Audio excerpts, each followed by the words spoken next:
Niaje wasee, ni Alberto Maisha States. Leo ni video ingine hapa hivi ya Man Cave Talk live. Tumeanza video saa hii hapa hivi. So leo niko na mpaka branding kidogo. Nimevaa shati leo imeandikwa Maisha States. Wife alidesign hii shati, unaona? I think imeandikwa Man Cave. Sijui kama mnaiona. Imeandikwa Man Cave. Oh man, nini ina happen hapa? Imeandikwa Man Cave Talk live. Established 2023. Live Q&A Maisha States. Amedesign hii shati yeye mwenyewe, so nikana kama kadhaa hivi tutakuwa nitakaaje, alisema ni vaa, alafu ni yake basically, alafu tuta organize kama kubuy t-shirt ya Maisha States, ndio hii basi. Sawa, so ndio hivyo bana. So tumeanza live leo a little bit, ni mapema kidogo than usual, lakini pia ni late kidogo pia at the same time. So ndio hivyo bana. So hope mind sana. Sasa first alikuwa hapa, alikuwa Kwame, alisema anaenda mahali, sijui anaenda wapi Kwame. Screen ndogo ni aje, sijui kama layout cancel. Screen yangu ni ndogo ni aje leo, si monitor poa. Anyway, ndio hiyo basi. So kuna question nani iko hapa hivi, kuna tena kama naweza move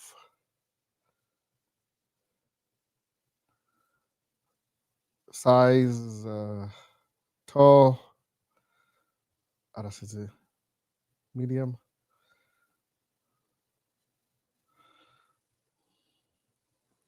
Anyway, sijui kata na comments iko small sana. So kuna Kwame alikuwa hapa asubuhi asema I was here wishing you all the best. Kwame anaishi New Zealand, so at least kwao ni kesho already. Yeye anaishi tomorrow. Unaona, it's already tomorrow kwake.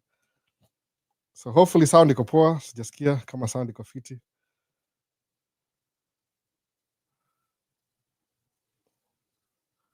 Niko na nini na nini, kuna mbili hapa hivi. Hebu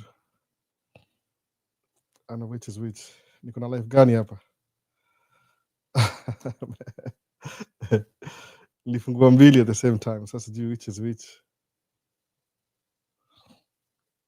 Mimi naona full, lakini hapo ina show kama short hivi. Man.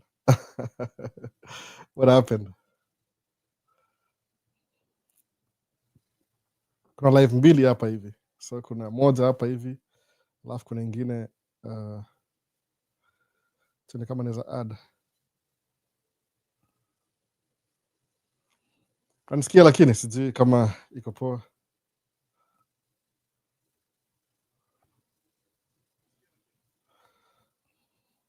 Acha try kama nda switch hii. Imenishow kuna live mbili leo, sasa sijui which is which. Inafaa kushow both sides.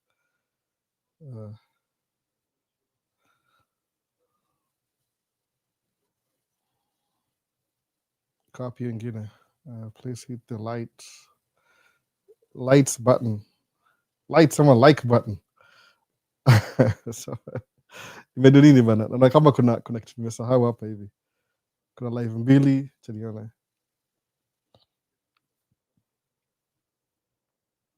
Inafaa transmit at the same time.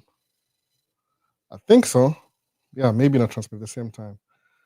Yeah, kuna moja iko vertical, ingine iko horizontal. So ni live mbili at the same time. Naweza angalia wapi ni monitor. Inakaa poa kwa screen ama mnaonaje? Inafaa kuwa live mbili. Hebu nione ingine inakaaje. Oh, iko fiti. Sawa, iko poa. Mbona iko poa kabisa. Kuna live mbili, kuna ile vertical na horizontal at the same time. So wamesuggest nifanye hivyo leo.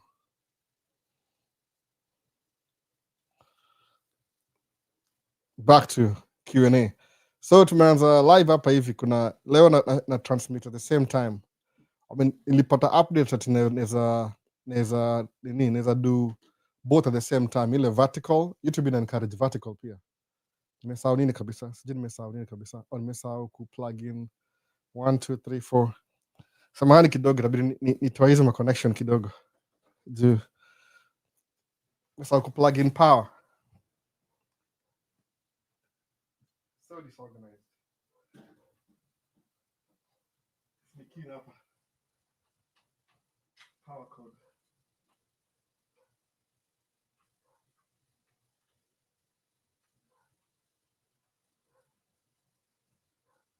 Sawa, ko plug in.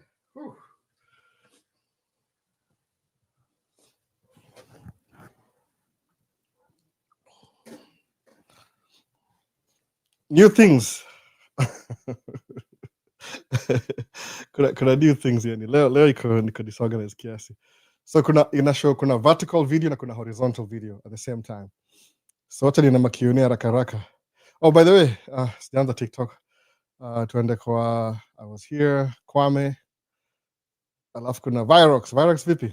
Welcome. Please hit the like button in the comments. Like.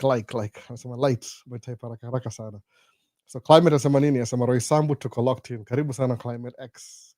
Climate Slacks. Nimesema vibaya. Climate Slacks. Alafu kuna good evening on this side of the world. Kuna Edward Kamau 773 anasema it's 8:24 p.m. here in Ruai, Nairobi.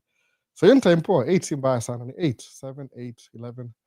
Ni 8. How many hours? 12, 8. Yeah, 8. Karibia 9.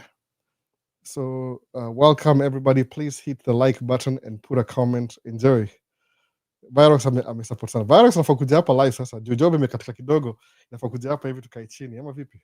Ama nikutafute. So niko na match leo. Kuna match. Wife ana shati kadhaa hapa hivi. Tunawashow sema ni washow. Sema what do you guys think of the match? Nakaa hivyo. Nakaa hivyo. Maisha States iko na flag ya Kenya. Hii ni shati moja kama 4 hivi. Alafu kuna different colors. Hii ni sample too, by the way, sample. Tutaidenia. Alafu ingine ndio hiyo. Ndio Man Cave Talk, Maisha States established. Hii ni ya pili, blue. Alafu kuna white. Ndio sasa nataka shati.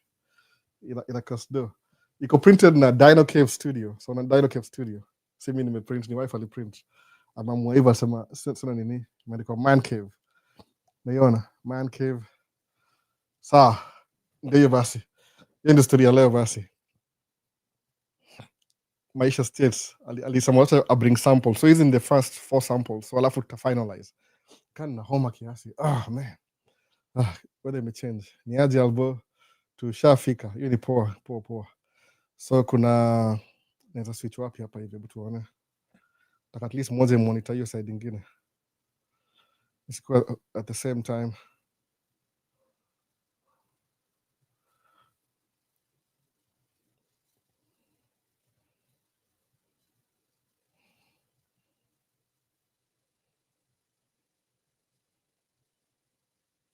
Gani hata sijui gani na monitor gani. Anyway, nakana na homa kiasi. So hello, how is the land of liberty? Hata sijui mimi niko tunaishi tu, unaona. Tukija hapa hivi tunakaa hapa hivi. So nikwenda kusema nilisema acha nianze kupost video TikTok, ile all my old videos moga na save kila kitu from the time this start. Nianza hii kitu 2023 January 4th. Nimeanza historia ya Maisha States. So niliamua nianze kupost ile vertical videos juu YouTube inapush sana vertical videos. So nianze kupush hizo video ndio kuepoa at least kila mtu akuwe na get at least story yote ile. Kama uwezi watch horizontal, kuna vertical pick available. Sasa alafu nani mwingine hapa hivi tuna sangapi sasa hii 11:32. Inafaa nianze TikTok, tuanze TikTok pia. So tunaanza grasp clear. Hii ni poa. Microphone iko close. Nataka make sure iko close kabisa. Sometimes yoga ni kama nikiongea na kwa mbali kidogo. Alafu nini nyingine? Kuna nani hapa? Nyaji Albo following from Kisumu Dala. Mwangi Elvis. Mwangi Elvis ako Kisumu Dala. So kuna DV Jarika official. What's your opinion on Trump's advance towards Vietnam? I don't really do politics. I'm sorry. I don't really do politics at all. So me not try to do no. I don't do politics, kabisa. So unfortunately, I don't really know his opinion. I'm not in the administration. Mimi msetu niko hapa hivi. Maisha States stuck in a small Midwest Minnesota. I don't have any opinion on Trump. So I want the t-shirt, I want all the merch. Yeah, just go to the website. Heidi is making this, mtaona tu hizo merch, man cave, taoda zingine mingi ikuja. So next ni gani? Kuna nitumie moja, Mwaura fan, tutaona. Hii ni sample tu, by the way, ni sample. So tutakuwa na zingine baadaye. Hii tu sample moja ndio inakaa hivyo, Maisha States. Wife alikacheka sema, you don't even have a t-shirt, let me design one. Akadesign, akatumana last weekend, I think zimekam Thursday hivi. So kuna nani hapa TikTok, nimeanza late kidogo, asemaje, kuna wapi liko hivyo, kuna your videos are very educative, side piece, kuna side piece sema, oh thank you. Hiyo ndio goal channel, by the way. I've been following you for quite a while now. More power to you, man. Thank you. Hopefully, because I believe I decided to share my life, the positive aspects of my life. At least if you watch, you could be encouraged to do more. That's the whole idea behind this. I decided to follow through. So ikisema kama uko negativity, kama kuna video moja ina make marauds zuko TikTok, niko naongea juu ya sometimes with a choose, yani either ganodhia A, ganodhia B. Unaona, kama wewe ni ganodhia A, uende chuo upate degree 4 years, alafu mgraduate uende upate job. Uanzie kama 60k a year, 6,000 a month, toa tax ubaki na 4,500 kitu kama hiyo. Ama uanze hiyo route ya CDL. Ukina route ya CDL, upate CDL alafu uanze kudu business. Wasa wengi wana argue nasema ati school is important. Ni kama they know what they're talking about. Unfortunately, muskia, I mean, nisema tu hakuna haja ku argue. That was a video I did a while back anyway. So siwezi address kama I'm doing it. So kama uko na swali about your video na go crazy nini TikTok, uliza kwa live, naona. Hi, good content. Unakuja Texas when to piga content. Nani asemaje, kuna Unchained and Unfiltered pod. Niambie, ni invite. Mara mingi during winter niko a little bit free. So ukiniambia tukipanga poa, ndakuja. Unaona? I got kids, but tunaweza plan. I plan kwenda at least 2 weeks break. Sijui itakuwa happy Florida maybe. Niambie tu tutapiga nini podcast. Ukamu ni interview to make a laugh to Rudy. I can do that. I would love to. Vile tu niko na 2-year-old. Master Gabu ameingia. Vipi Albo? Poa kabisa bro. Niaje? So hiyo nilikuwa topic. Sasa sijui kama ni try ku address hiyo story juu iliona wasalo za maswali mingi sana. So ilikuwa hivi, nilikuwa na give example hypothetically. Nasema hivi, kuna watu wanaweza come states ukam na green card. Hiyo ni ile basically ukam na green card. I think watu wanawachinga wanajua, mnajua ngale story inaendaga hapa hivi. Ni ile story ile ukam states na green card kama sababu that niingie military. Yeah, sometimes unaweza pata uko South Carolina. I give example to by the I don't really know. I'm so sorry. Nasema tu South Carolina. Ume move ama umekam US. I can give example. Sitaki sema jina yake. Kuna dem fulani alisema ako Superior, Wisconsin. Hapo ni Duluth. So something weird ni hivi. Mi acha kambia ile advice yangu tu from the get go. Ukikam states na green card, advisable kama wewe ni mweusi. Of course najua watu wengi ni weusi, wale wanaelewa Kiswahili. Kuna wangoso kadhaa wale wako hapa ama ni wapi, mzungu mitu. But hivi ukam states kama wewe ni mgeni, preferably kuanza maisha kabisa from day one. Live in a big city, by the way. Naona usiende kwa small city, go to a big city, itakuwa poa.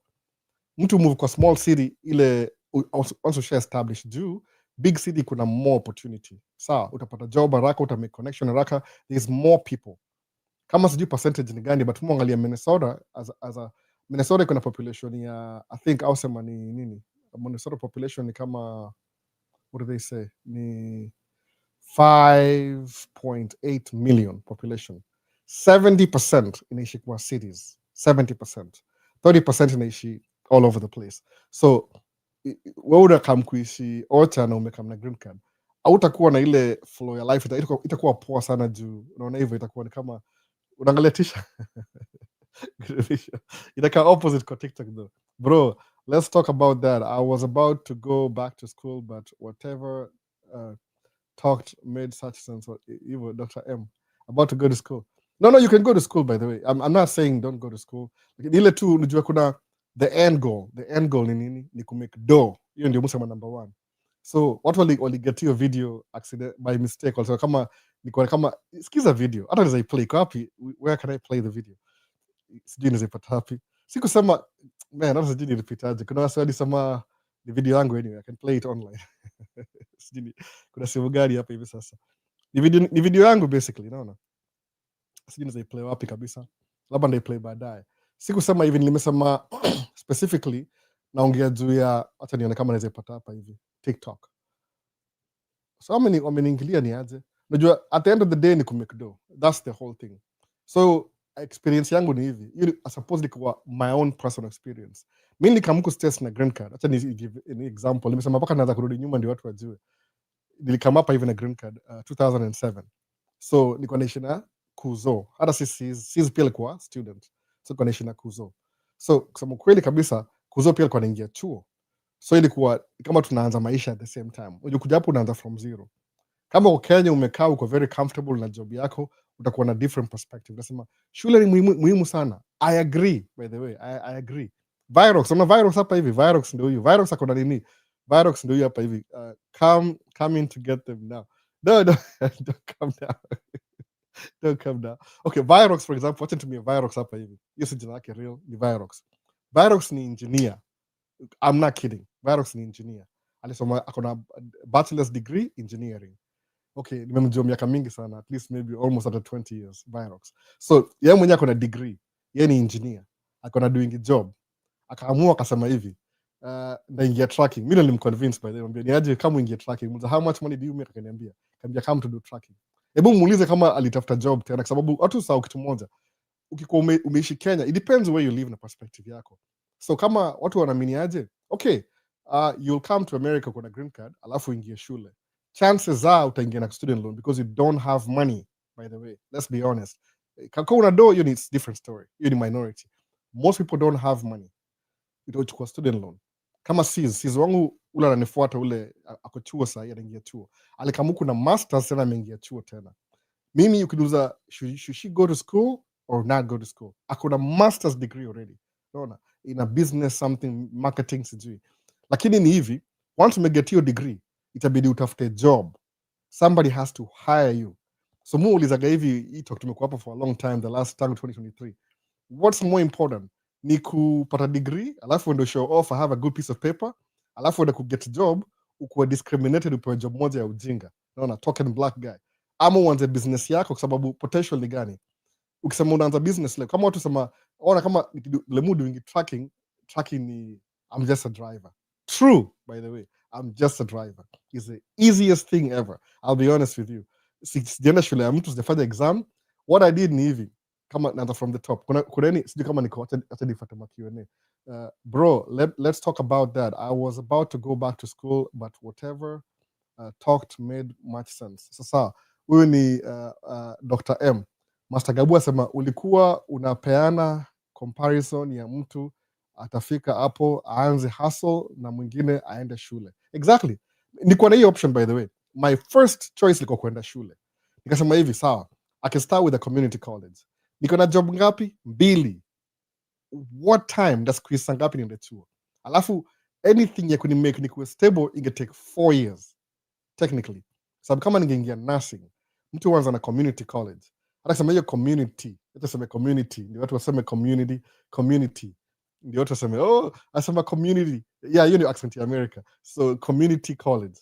Ndio sema community college. Sawa. Ningeingia kole, nianze na prerequisites. Sina GED, nianze na GED 3 months. Alafu niingie 2 years. Alafu ni transfer credits niende mpaka maybe state, kuna ile Minnesota State University. Kuna University of Minnesota, kuna Minnesota State University. So University of Minnesota itakuwa more expensive. Hiyo ni kama federal level. Minnesota State University iko funded na state pia. So itakuwa it's a state university kutoka hiyo. So ningia hivyo 4 years. 4 years mse. How old was I kuja hapa hivi? Nilikuwa 27 years old. So 28, 29, 30, 31. I think it makes sense na mimi, by the way. What are you guys talking about? Ati ningia shule from your own comfortable whatever you live, unasema is the best example ilikuwa kuingia shule, alafu ingekuwa poa kana ingia shule. Sawa, I agree. You do whatever you want. Kama sababu unaweza think usemeaje, yeah, that's the best choice I could take, kuingia shule. lakini the truth is sikuwa na hiyo pesa. Akia nani, I didn't have money. Unaongeaje kama niko na choices? You think kasi ningeenda shule? My dream, tuseme tu, wacha niwaambie, dream yangu ilikuwa hivi: nifanye computer science nipate degree, nifanye business nipate degree mbili, 2 majors, bachelor's na computer science, because back then computer was a big thing. To this day a big deal. Sawa, alafu I get my corner office, ile kwa corner office hivi, that was my dream. Ofisi na sip chai hivi na kwa ofisi, furniture, kila kitu. Then ni by BMW maybe ilikuwa by then, ilikuwa BMW itongaje ile kama 8 series, itonga 7 series ile long wheelbase 7 series, ile the most expensive BMW. Na I drive, niko na assigned parking lot, na park, naingia kwa ofisi, naona kuna watu they're dressing nicely, na spray cologne kila siku Chanel, na vaa masuti.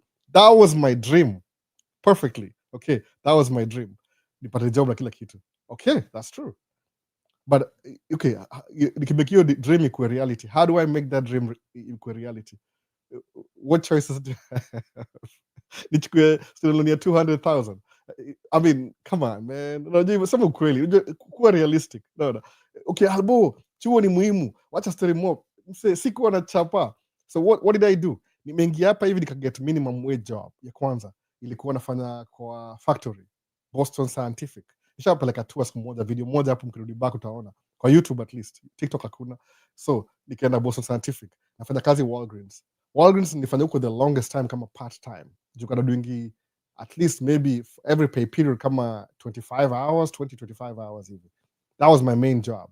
Juu niliambiwa ukiingia kwa ukimaintain job yako, employment for a while, when you transition it's easy to transition. Why?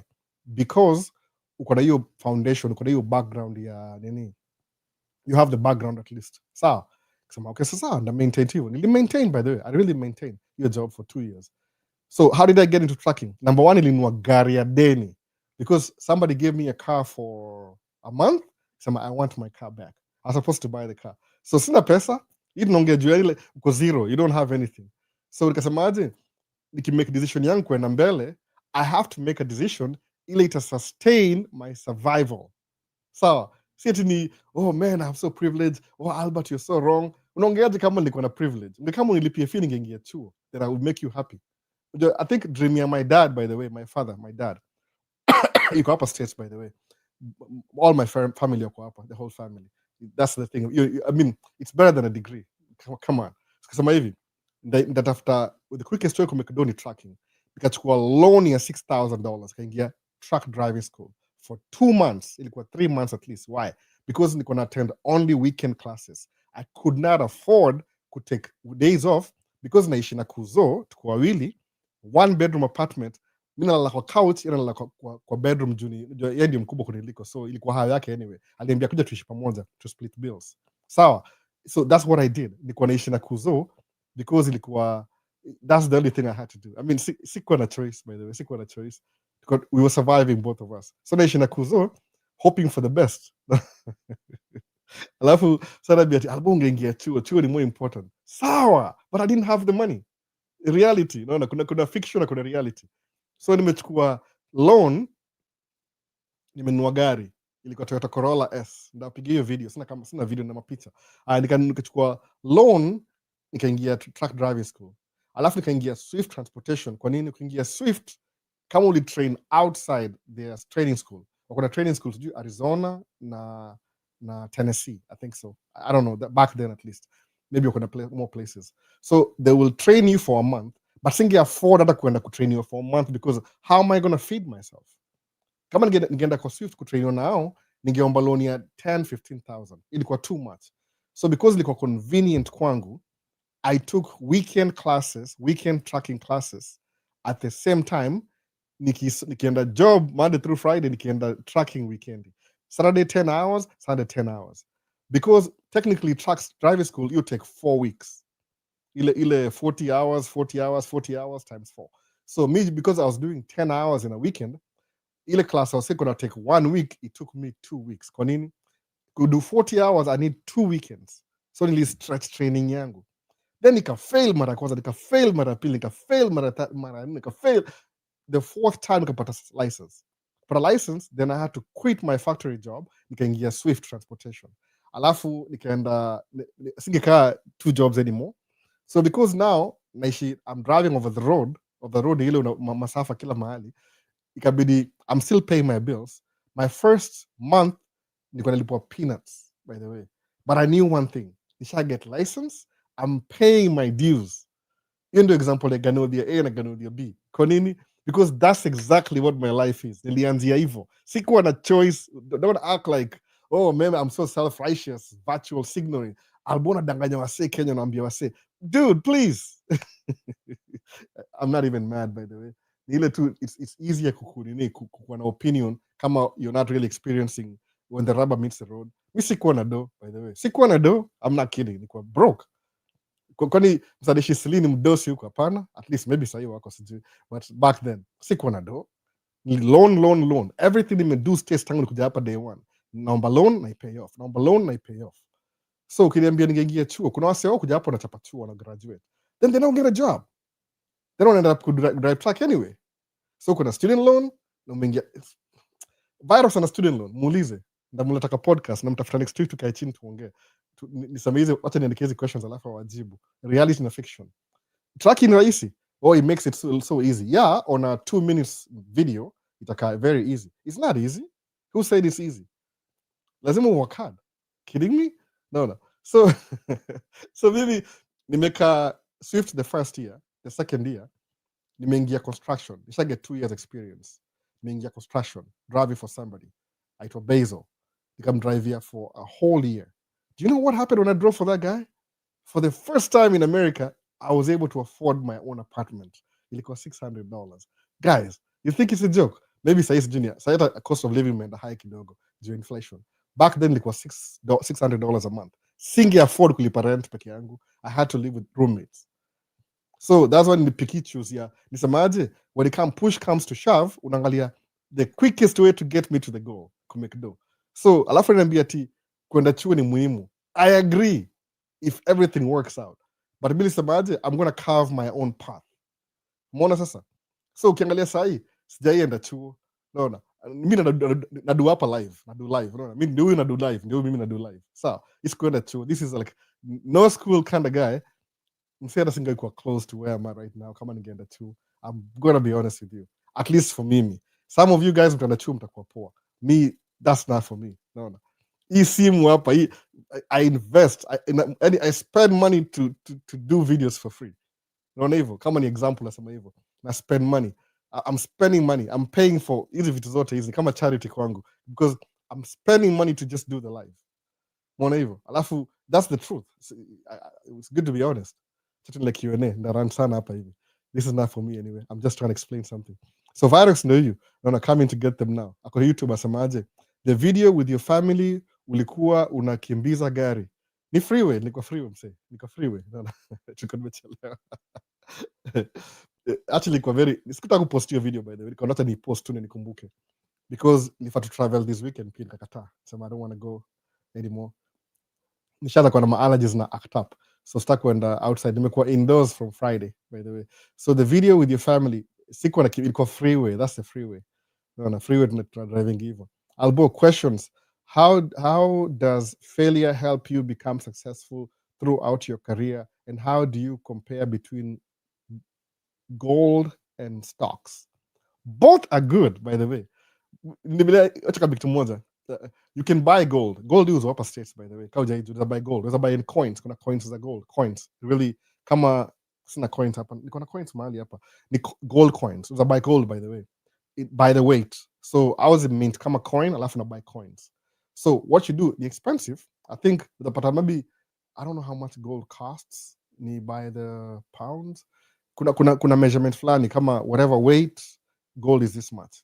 So if you have a good safe, come on, to be honest, this is a safe. If you have a good safe, with buy gold coins, buy maybe 10,000, 20,000, uzi hold. In the investment, in gold, I change the coin, but it doesn't really change. But lazima where you buy your gold, where you buy the gold. Kama kuna bank deposit kwa bank, kama una place unaziweka. The gold, alafu maybe ukae naye 3-4 years. Kama somebody buy gold, hypothetically speaking, sijui price by the way. That's why I'm just making sure it makes sense. Suppose 1 pound of gold. Tuangalie, who cares? Tuangalie how much gold ina. Kuna computer hapa hivi, naona. Ana computer mpya sijaitumia bado. So kuna nini, kuna how much is 1 pound, nimeandika vibaya, pound of gold. Sawa, worth. Sawa, ndio hiyo. Acha niambie haraka hivi Google. Nasema hapa hivi, as of November 23rd, 2025, 1 pound of gold is worth $59,534 US dollars. Sawa, nisemaje? Toremo ama si kila mtu Mkikuyu. Sawa, ni hivyo. So 1 pound of gold ni kama supposedly $60,000. Sawa, so if you have $60,000, nunua gold, lazima iko authentic. Endo ununue kwa duka fulani nauza gold, upewe risiti, uzichukue, uende uchukue safety deposit box kwa bank, uziweke kwa bank, zikae huko hivyo. 69,000, labda ununue 4 pounds, whatever that is, alafu uzikeep huko hivyo kama investment. Ngojea 2, 3, 4, 5 years from now, ukiona ime appreciate, maybe 1 pound of gold imekuwa 90,000, chukua gold zako, enda uze. No, just go sell them. Ni kama stocks pia, utauza, maybe itakuwa maybe 80. Nasema tu example. I'm giving an example scenario. Sina real figures, by the way. That's almost something hypothetically. I'm just giving the example. It really makes sense. Uchukue gold uende uiuze, maybe 90,000. Watachukua profit yao. Maybe watakwambia we'll give you 85. Or keep you 5,000 for their profit. Alafu wauzie gold. Uchukue 85 uende uchukue ubuy real estate. It's a good thing. Sababu gold ni pound. Si big, si how ni gold. Sawa. But musamaje, if you're going to be investing, Edward Kamau, diversify. Kuwa na gold, kuwa na real estate, kuwa na stocks, kununua bonds, zile ziko bonds mzuri, kuwa na real estate investment trust, and invest kwa kampuni ya Maisha States, something that gives you money back. Diversify. Juu moja kidunda, uko na zingine zinaendelea kukushikilia. Kitu kaa hiyo. Hiyo ndio kudiversify poa hivyo. So gold ni poa, Edward Kamau, gold ni poa kabisa. Uweza buy pia. Ni vile usiambie mtu umeibuy. That's why niko very careful. Kama niko nayo siwezi sema juu somebody could just steal it. Alafu and they will throw your prize. That's what. Yani si secure kama stocks. No, gold ni physical. Somebody can steal, can break into your house, achukue kila kitu. Alafu ndiko kuna insurance, auto deposit kwa bank. Kuna zile safety deposit kwa bank. Aweka gold huko ya watu. Alafu mnakuwa na contract. Ni poa, ni diversify. So Kwame anasema nini? Ajalala bado. Still awake, nice new t-shirt. I support the camp, vouching for Christmas holiday. You can do it, Albo. Everything else will be an excuse. Tembea. Sasa natembea. Ni do jengia vizuri. Mu feel funny. But there's never a right time to do anything, by the way. Wase wajuangi, kuna Duke Asamaje of E10. Hello, amigo. Amigo. Hello, amigo. Amigo ni Spanish ya my brother, my friends. Ndio hivyo basi. Nimesahau TikTok. My goodness. Nisema na switch TikTok hivi. Hata niangalie TikTok kidogo basi. Tuende kwa hapa, kulikuwa na maswali mingi hapa hivi. Nimwachie wapi? Hebu tuende. Oh man. Student loans, achana nayo. I have been here for 3 years. 40K in student debt. I wish I knew. So ni FR Moses nitakisema kabisa, singechukua student Albo. Hii ni wiki yangu ya first. Sasa Cliff, track is a lifestyle. Shuk Patrick, mzee vipi? Don't mind we are going. Nimemiss nini? Nataka kuangalia mali nimeanzia. Tukue in check kabisa. All the best. Unaweza ni advice ni aje wiki yako ya kwanza? Nasemaje? Na kuja hiyo state na green card. Nilipata visa 18th of 18th. Leo ni lini? Leo ni last week ama? Leo ni 23rd. Kuja Minnesota bana. This week. Unaweza ni advice nianzie aje? Utakaa kwanza settle down. The first thing ukuja una settle down kwanza. Make sure yani kuna roof over your head, kuna pesa kidogo, so utatafuta job. Move to, when you're brand new, live in big cities.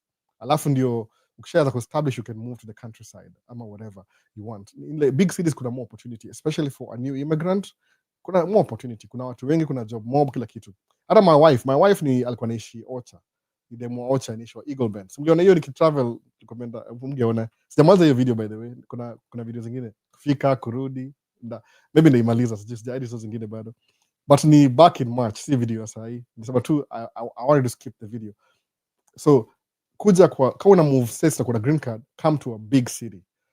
Mu recommend, by the way, I'm recommending usijoin military please. Kama una green card, you already have a green card. Nini ingine? Wasijoin military ni wale wataka get green card. So ukiingia military, if you're going to be in the military, lazima upewe ukwe raia wa America, ndio saa yaani ukwe na ile kuna status. No. Don't fight for free. Fight with the no. Anyway, tuendelee. So mzito Mr. Albo, huyu ni Moses Kinara, asemaje, I'm new to your channel, nimekuwa nikiwatch video zako last 1 week, ni noma bro, kazi safi, this is my first time live kwa hii channel. Karibu sana by the way, kama una swali uliza, kwa sababu the reason why niliamua kufanya live is a recommend, niliambiwa na Vini by the way, ni ile sema if people have questions, kama uko na swali ukiuliza, alafu nikianswer hiyo swali, it could help somebody else. Najua ile kwa sababu nasemaje, I can write all these questions I have mimi, alafu nianze kuzianswer pole pole. Hata itakuwa live, itakuwa tu ile the way nikianza channel, nianze channel the other side. Ile kuna ile hii ni man cave, hii ni basement. I think this is the only space kwa hii how niko na control basically. Man cave. Cross my fingers. Mu control hii place yote. Basement ni yangu at least, man cave. So there's a record the other side, ama there's a record this side. So ukikuwa na swali, when you ask a question kwa live, inasaidia mtu mwingine kama ata watch. Alafu nimeamua ndakuwa proactive this time, ndakuwa na ma clips. Ndio ile ninachukua maybe swali ya mtu, alafu naijibu na clip. Nafungua maybe playlist nyingine ya clips juu sometimes 2 hours is see kila mtu, nobody has the time.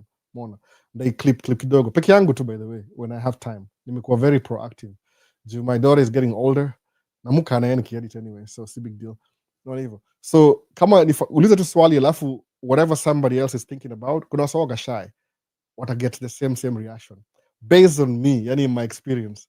Vitu sijui tutasema hey, tuulize mtu mwingine anajua tuambie ama vipi. I will send you somewhere else. Kama story ya green card, by the way, I'm recommending, kama unakujua mambo ya DV na kila kitu, kuna ni moja ni dem ni Lucy Mwangi USA, yonge jua green card exclusively, ame zero in. So enda kwa channel yake, akona YouTube, akona TikTok, muulize maswali, just go ask her questions. Yonge kizungu kwanza, akona more diversify.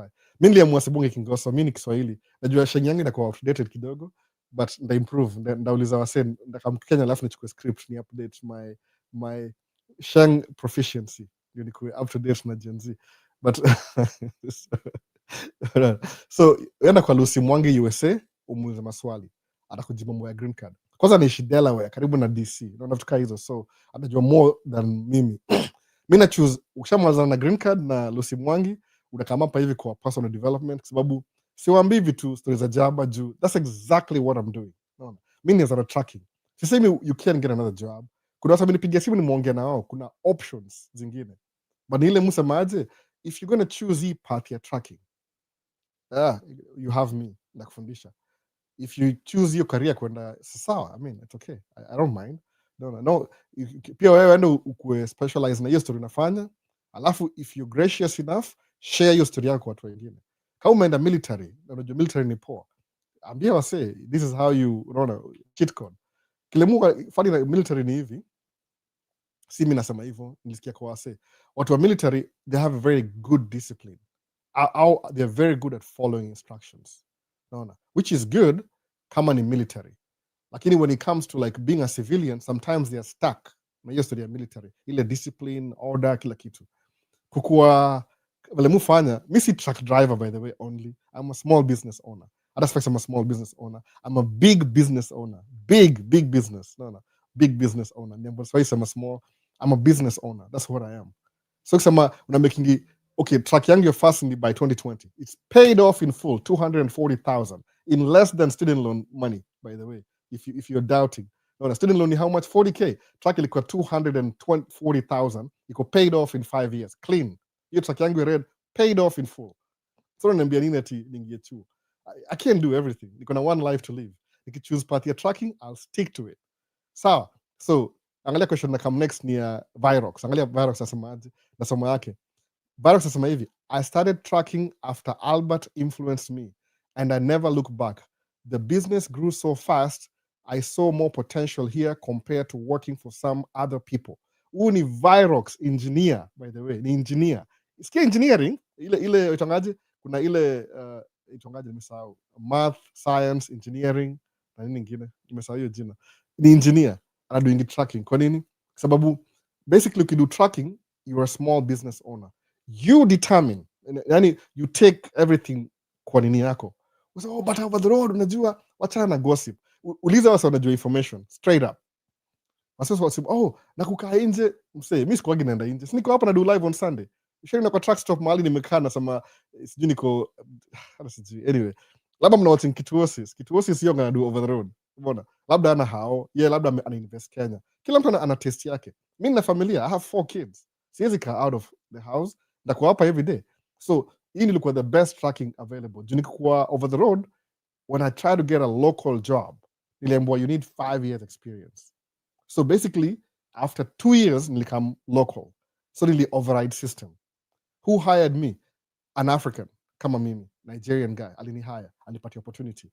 Jaliona niko experience enough kunipatia a chance. Hata yeye, Nigerian guy, alicreate you, aitwa Bezo, alicreate you job ndio anipatia mimi. Unaona hivyo? See, we are waiting for somebody to give us a job. We create the opportunity. Oh, business ni mbaya. This year ni hard kidogo business. Or some pack truck over the road. But basically, mu believe hivi. People who drive over the road make more money than we do in construction. The difference ni ile, I believe so. Maybe I could be wrong. I believe so. Sababu over the road, you una drive faster, kuna mzigo mingi, ile tu ideal. You make more money over the road than construction. Ile kama dump truck. Lakini uzuri ya dump truck ni consistency. Alafu when there's no work, uko home. And if you know how to manage your finances, you're financially literate, utakuwa sawa, utakuwa na worry. Mu worry kidogo but let's do job. But musema, it's just something in me, like I have to worry, ndio nisido vitu stupid. Naona kitu kama hiyo. You have to a little bit of worry ndio nisido vitu stupid. Hii kamera yangu ili shift. Anyway, tuendelea tu. So, Virox ni engineer na ana drive truck sahi. He has his own truck. Amedrive, akona very experienced. Virox amedrive side dump, amedrive dump truck, amedrive reefer over the road. Na tena amerudi back to side dump. Tena amerudi back to dump truck tena. No. Alimove out of state kidogo akarudi. Historia yake mob. But anyway, hii anasema hivyo yeye mwenyewe. Ndamu interview, akae chini msikie story, mwache ku argue. You are watching video moja, hata waangalie page, waangalie kama kuna any context. Out of context wanajibu wana move on. Anyway, si jam nasema tu ile. Ndio naongea TikTok. Kiturudi kwa TikTok. TikTok cam. Kuna kamera mbili hapa. Okay, anyway. So next ni gani kwa nini? Streamlux Solutions. Hi Albo, happy to join Man Cave Talk today. Thank you for sharing so much enlightenment for free. What's your normal share? What you normally share, many people pay to get such mentorship. That's true, by the way. Hata si wasema hivi, you're talking about what I share. I pay sometimes, mimi. I pay to do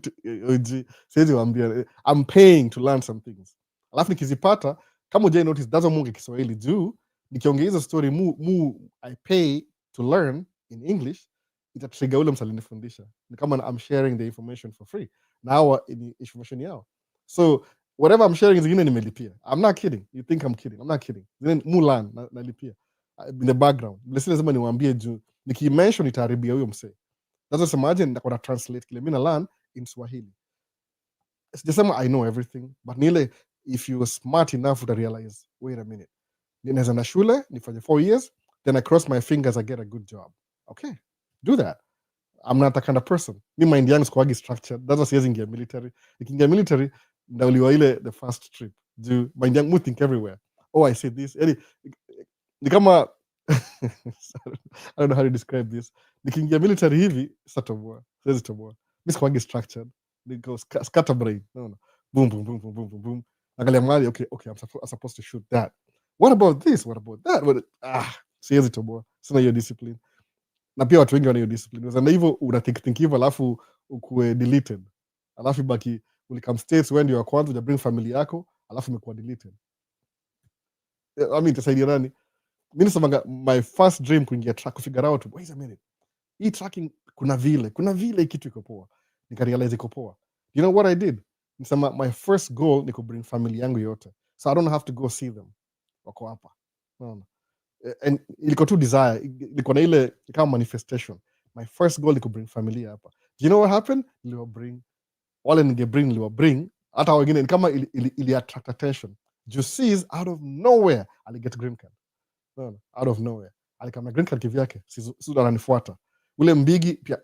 Say the whole family yetu kabisa, the whole family hata sijui nisemeaje, tukikam Kenya sisi tukua visa ya Kenya ndio tuingie Kenya. No, mimi sijaenda Kenya, but hao chukua visa. Mbuya alichukua visa ndio akaingia Kenya, ndio kuna passport ya states. No.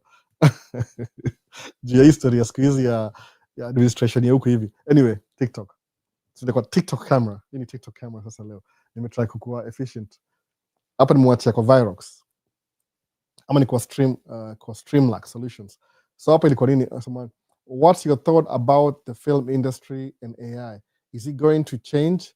Talk about it in general. My thought, good visuals. I don't think sisemi hivyo. Nasemaje, you can still do film, lakini AI itasaidia. Sababu I don't know how you can replicate. Sijui nisemeaje. You still need cameras.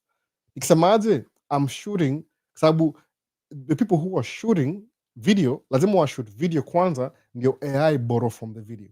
Unaona, sababu AI si ati ni being in exist, it borrows from the existing film. Suppose some example ni hivi, I'm filming in the city of Minneapolis leo, sawa? Leo ni lini? Leo ni November 2021, November 23rd, sawa, 23rd leo. Nimefilm the city of Minneapolis, Hennepin Avenue leo. What's in Hennepin Avenue leo? Kuna building moja iko hapa, kuna light hapa, kuna construction endelea, alafu 2 years from now the street was not going to look the same, itakuwa different. Meaning hata AI needs updated video ndio iko up to date.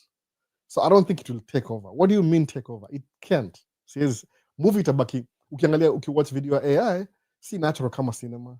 Labda ita assist ku make itakuwa yani ita enhance film. I don't think I don't see it at the moment. Juu kwangu it makes sense. Na juu uko very wired na I don't see it replacing cinema. You need the video, ile actual video. Nairobi saisemeaje? Good visuals. Enter the streets of Nairobi leo, Moi Avenue, make video leo. If you upload your video kwa online, then AI itakuwa updated. So meaning people have to update in video ndio AI ichukue. AI si camera. So which means it'll work hand in hand. It'll make processing faster than previously. I think that's what anaweza fikiria hivyo. But sioni AI can replace movie completely. Juu kama ni movie, yani kuna ile natural conversation. Human beings tuko so random. Yani how do you record a conversation? Mimi nikiangalia video ya AI nasema hata na skip, nasema hata sitaki kusikia. Juu I connect na mimi ni real. Kwa sababu that person you're watching AI does not actually exist. Sijui bado kuna ile connection. Kwa sababu kwa siwezi ongea na authority. Mimi na understand human beings kuna ile internalize. You are who you are from the inside. So what makes you authentic is yourself. Ukiwatch video movie fully AI haita make any sense. It needs to have a human aspect ndani yake ndio ikuwe real.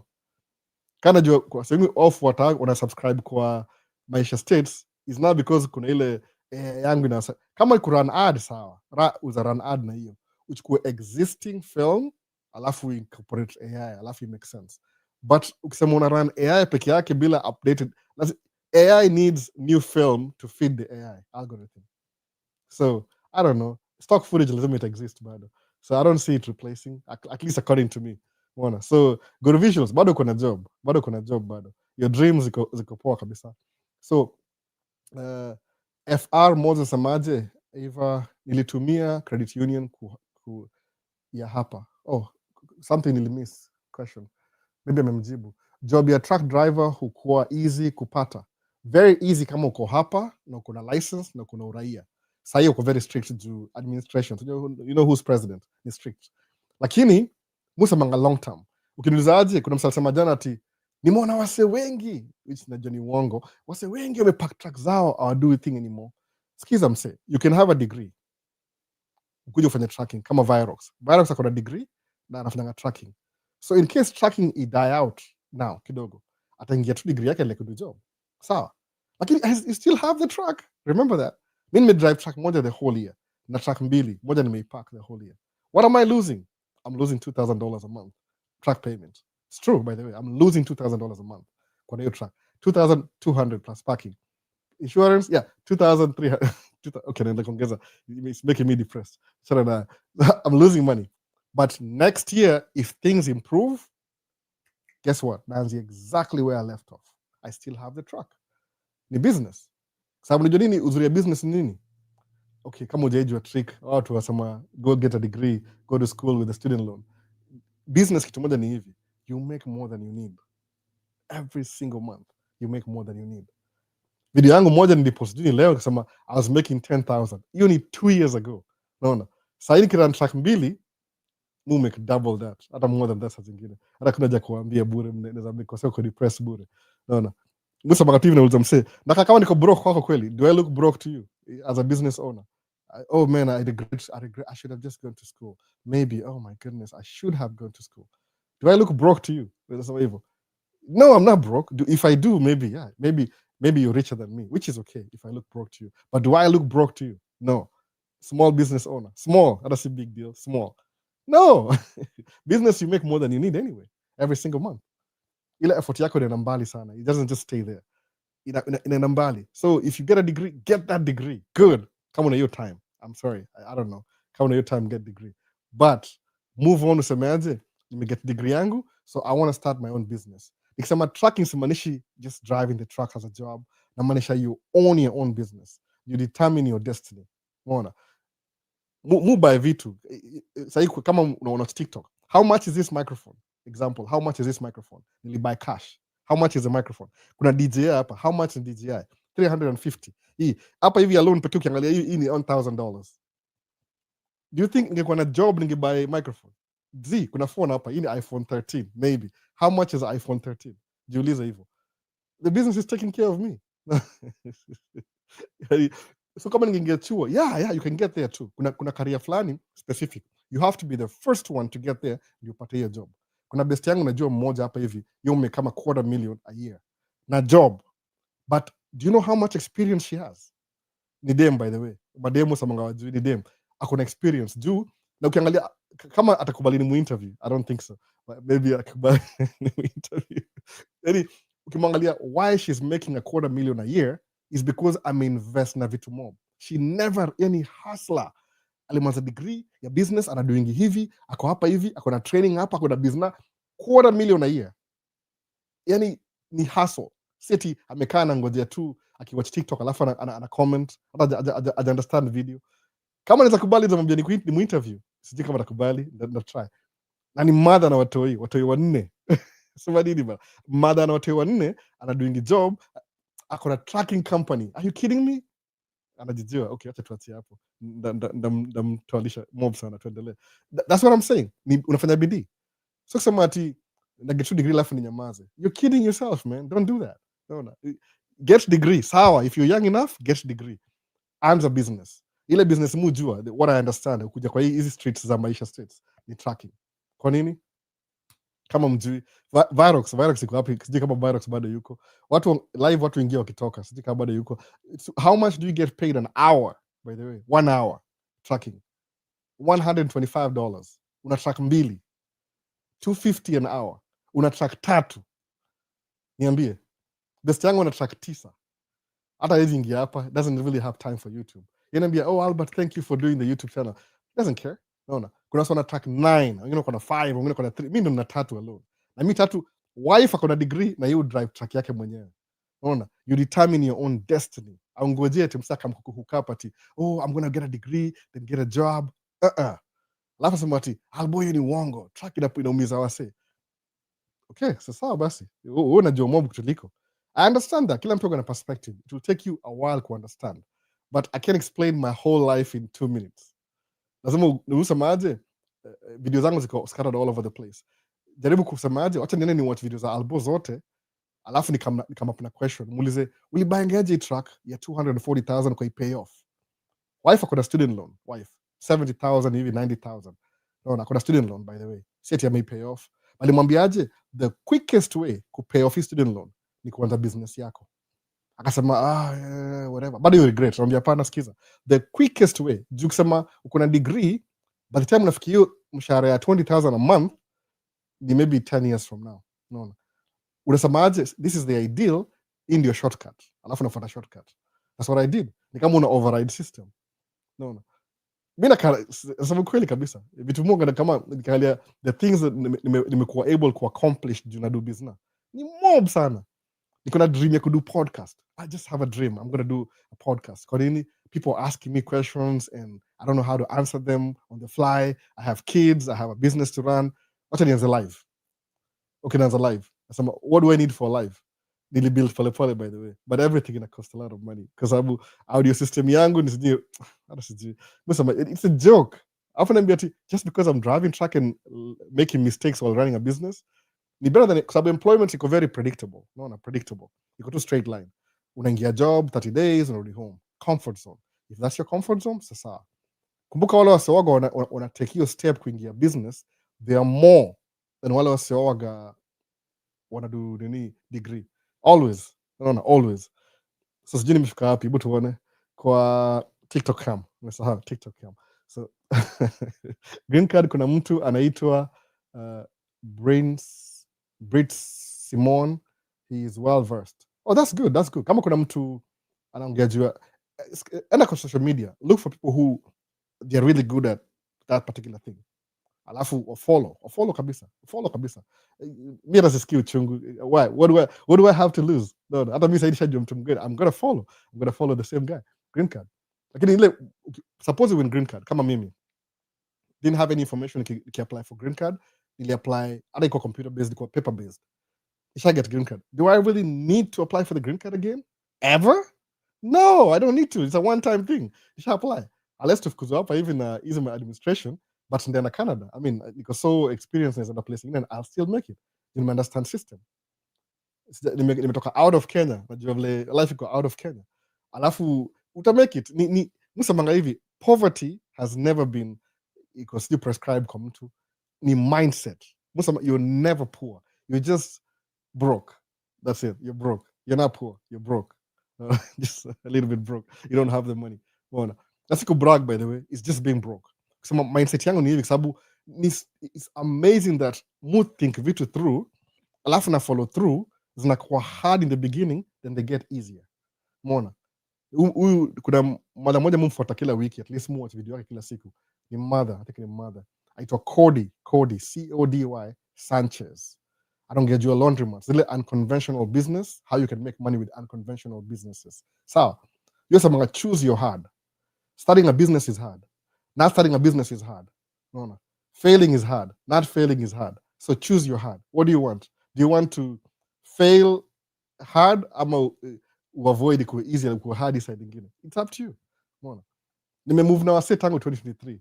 I think I'm getting new people hawajui lemuongea, so they're asking too many questions ile nishazi answer already. So maybe naanza recap kila kitu again from the beginning. Mi si truck driver, mu do business. I own trucks. From the time nikianza channel ilikuwa 2-year-old, I've paid off one truck. Ni dump truck. I'm home every night. Na watu wanne. Na wife, still married at least. Wife, you drive truck. On a degree, you drive truck. Nimwambia, nothing will pay you more immediately than hii truck. Kwa nini? Akona cheat code. Ni mimi. Nili set up. But nilimpatia, hiyo truck ni yangu basically. Juu mimi ndo nilibuy. Ni do yangu. But ni fully 100% here. Anirun na kila kitu. So she owes me money. No, indefinitely. Because we live in the same household, I know where I can find her if I want to. If she doesn't pay me back, I know how to get hold of her. No, the same household, by the way. But she's making money. So work hard na hii truck, pay off your student loan, alafu save a little bit more, ufanye masters. Ukishafanya masters, then sell the truck. Do truck hiyo kiuzi iko na value. Sell your truck, go back, ingia shule full time. Then other YouTube channel of yours say, I did tracking, I did this, I paid off this. Jona, jumi story yangu 100%. Ikikuwa ile job ya factory na Walgreens kwa store, I had debt. Nimesema kweli kabisa, my debt was $22,000 debt. Consumer debts, gari, all combined debt. the only thing enable to pay off your debts ni kuanza business. Kwa nini? Because I was making more than I need. Was it easy the first year? No, it wasn't. But it was better than the 2 years for the job at Walgreens. What about the second year? It wasn't easy still, but it was better than no, because I was making more than I need. And it's going to spend more money because I had to pay off my debt. Okay, pay off your debt, life gets easier. Because now kwenda mbele, you don't owe anybody anything. So can you do that with a job?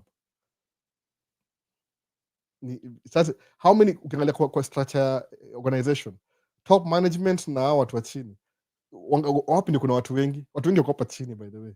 So utaanzia hapa chini, but again you're not the one running the business.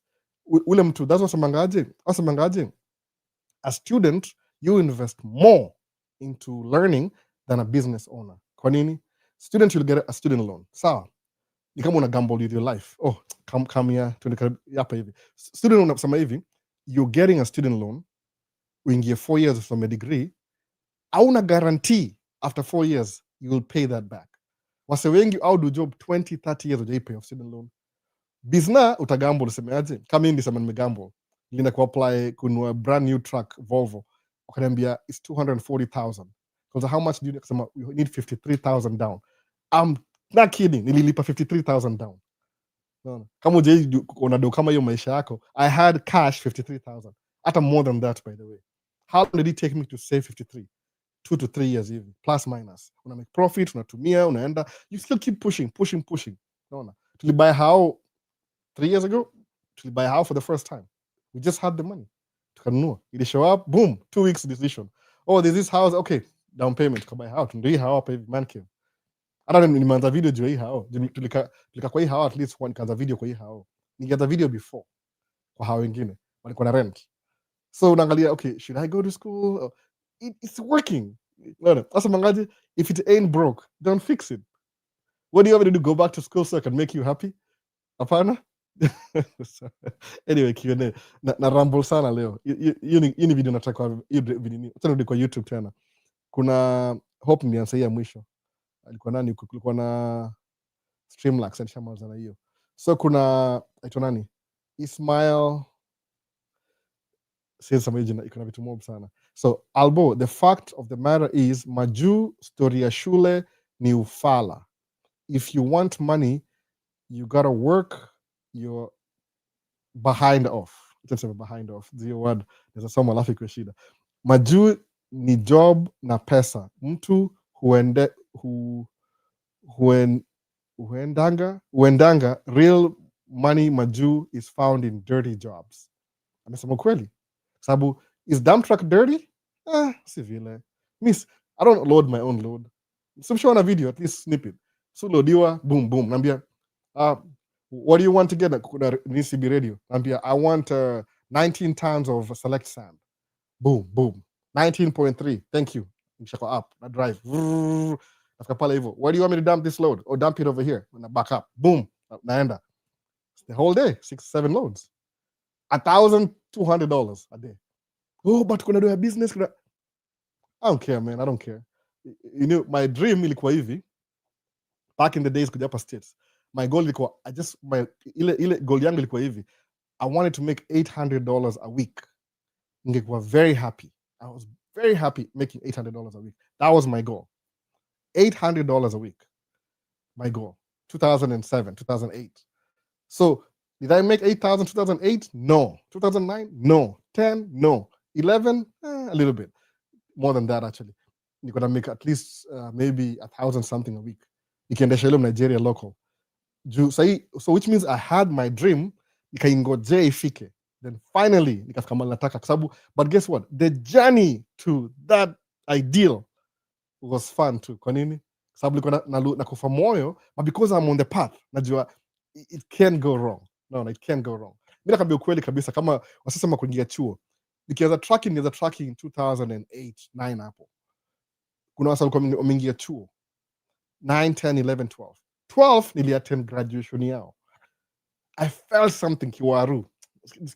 Oh man, I was graduate na mimi bado nataka figure out tracking. Washa graduate already. Mbona sasa? I felt it. I'm not kidding. This day confess this story before. kwenda graduation ya waseo wote tulianza nao. I felt something like ningeenda chuo, ikaniuma kidogo, kasema wait a minute, niko na story yangu pia inaendelea. That's their goal, that's their path, this is my path.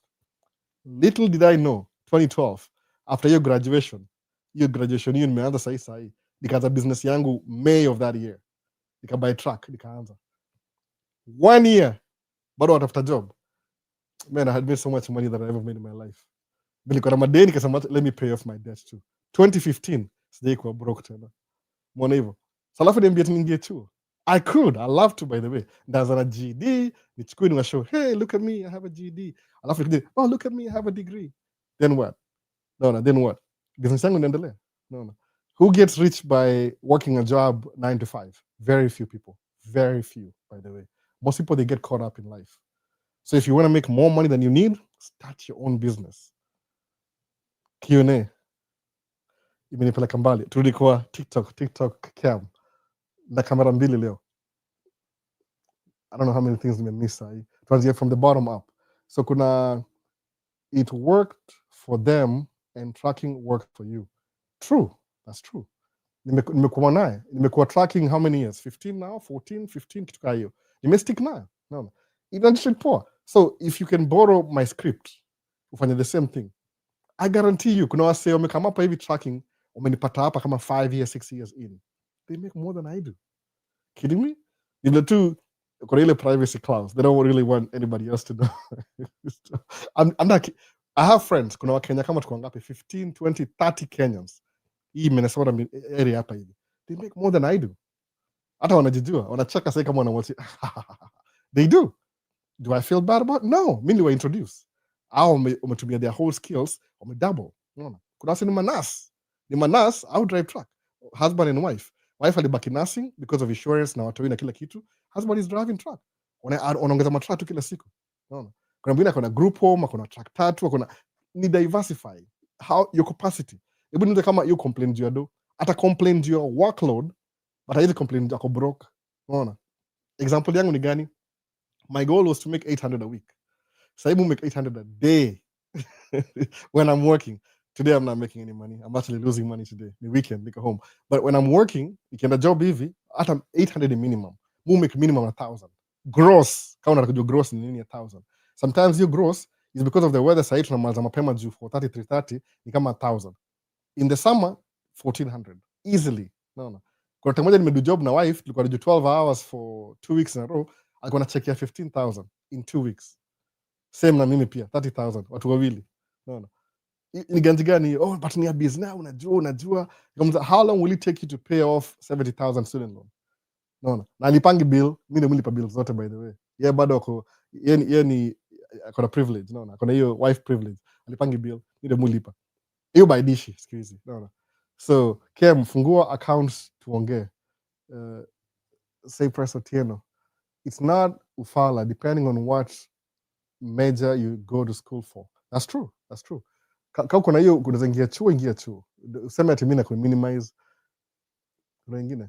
Ulikam US which year? 2007. Ulikam US which year? Nataka kurudi back to the questions za TikTok. Niko kwa TikTok kama sasa. So Albo, hiyo track imelala, si andike job when the business is up. Maybe, I mean, I don't know. Do you have experience? Sabina needs experience. Nataka kuiuza by the way. Ama ni keep tu. One of the old guys that were Alvin Alembia, always have a track no matter what. No, always have a track. We park, hata kama iko paid off, go to a track. Because sometimes business is a funguko ibaki, that's the only thing you have to go. No. So track imekaa tu, ni ile track ya red, ile Freightliner 2019. Job imepick up August this year, nimekuwa alafu imedie pia juu ile story ya construction yoga seasonal 8 to 9 months hivi. But mimi niko available. I work 2-3 days sahi na winter. Perfect timing live ya maana. Sean, and Sean I think so. Oh, thank you. Vincent Hasamaji just got number 1 badge. Narudi back from the bottom by the way. Cyprian accepted request. Okay, nani mwingine Kim inakuaje mkuu? Niko poa kabisa. So Vincent, sasa kama Prezo anasema nursing is no longer considered a professional degree, si heri nikuje nitafute do kwa masomo baadaye. Nursing, hiyo ni Prezo mgani asema hivyo? Hiyo imekuwa pass juzi. Hiyo ni specific. More avoid politics. I know what you're saying. Sitaki kusema hiyo story. There's a hint ni hivi. Itanichafua, itakuwa nini? Hiyo tisho iliwekwa aje bendera yetu. Hii ni Maisha States. Ni sample Maisha States. Naona Kenyan American imeandikwa Man Cave, ina promote hii live, inaitwa Man Cave Talk. Ndio hiyo. Si mimi idea yangu, ni idea ya wife alimake ile kama sample. Kuna sample kadhaa sijawashow watu TikTok, itakaa opposite though, so I don't know, itakaa opposite, natumia front facing camera. So nini nyingine, TikTok yangu nimerudi juu kwa, hebu nione, ulikaa US which year, nishasema hiyo. Imerefresh hiyo track, imelala man. Kuna how many questions accepted, yes, praise. Vincent najua kile umesema, nothing bado iko, don't kill yourself. Hiyo t-show. Okay, sasa tuendelee. In another life and given 2 options, tracker and dump truck, pick one. Tanker truck, Captain Maverick. I can use my other truck for tanker truck. Simona hiyo video ya nani? Video kama umemiss video, kuna video moja niko naye, ukiona shorts yote TikTok, the whole entire video kwa YouTube, by the way. Aitwa Victor ako TikTok pia. Yeye ni tanker driver. Unaona? You work same thing. And I don't even have to tell you. Go watch the video. I'm interview. Nakwambia ukweli kabisa. The truth. Unaona? You make 6,000 a month on a good day. 6,000 a month. Take home. Take home. So piga sabu 12, 24 a month. Yeah, ana off season, yeah, in the whole year. Unaona? Niambie. Create his own path. Unaamua, by the way. Minnesota in the house. Kabisa. Rosan Vintage. Karibu kabisa bana. Na kuna watu Minnesota hapa. Naweza fika States na nichukue loan, ni buy truck as long as I pay them back. Yeah, kuna process, by the way. I'll explain everything. Believe me, I'll explain everything. Takambia do this, do that. Alafu nilipo kitaka if you want to pay me. Mostly ni hivi. Ukiambia wase anything for free, people are value. When you kama siku na mabesti yangu wengi hao kwa tracking, they'll never tell you free stuff. You're wasting their time. No. I want a time. I want to procrastinate. If you're not paying for something, you're not procrastinate. Oh, I'm going to do it. I don't know. I'm not sure. So what to procrastinate? Lakini if you want something, pay for it. Itakuwasha. Kumbuka ilikuwa nini? 2 years ago, I was overweight. I was way overweight. Ilikuwa 235 pounds. Man, I had to pay. I paid like 500 a week, a month to lose weight. I lost so much weight, kakamgonjwa. Nikasema, no, I look so bad. Nikakata hiyo program. So sahi, nimegain weight tena. Easy because of kukula vibaya. It's because it is stress your job. So nafikiri job ni easy. It's not that easy. No, nakumeki hiyo do. But for you to get from point A to point B, lazima utawork hard. Kuna any choice. Alafu kama weekend una have fun. Unaona? Jana kuna watch watu the whole day. Wife alienda kwa celebration ya familia yao ile kama family gathering. Brother yake pia alikuwa na surgery jana, so ilikuwa family thing. Sema we don't need to bring the kids, wewe enda peke yako. So nilikuwa na watch watu the whole day. So nimekuwa indoors from Friday. Is that a bad thing? They're my kids. Come on, I don't care. So ni hivyo, una have fun weekend. Alafu if you're making enough anyway 5 days, why do you need to go find a new job? You don't need to. Unaona? Kitambo nilikuwa nadoingi sema, oh man. Alafu nikikam States, Uber hata kuna run Uber. Siku hizi watu za bekedo na Uber pia. You can run like maybe unanunua gari moja extra ya Uber, alafu na gari moja personal. Si mimi na gari mbili, by the way. Sina gari mbili. Gari moja ya job, ingine personal. I don't even know why. No, abundance mindset. Mu think hivyo, abundance mindset. Nimelaniki to 2001. Abundance mindset. Unakuwa na abundance mindset. Usithink kama things are so scarce, very few have them. Hapana. That's why share information for free, because in abundance mindset. If I share this information, some of you smarter than me, mtachukua information, mtai 10x. Then mtakama nipatie credit, alafu ndio waomba don't give me 25% for the information now. I was like, alafu niandikie check na niambie chukua albo. No. Alafu you'll make me rich for my information. Free. I'm not kidding, it's true. Kuna wasa wako smarter than me. No. Wako better. Any you go to school. I'm sorry. This just someone to see to whatever path you take. Think the reason Musa inakuwa real ni ile people fail to believe these things are true. Sijui ni indoctrination. Asa kwa so indoctrinated mpaka hawaamini ati can I really make 10,000 a month? Yes you can, and you will.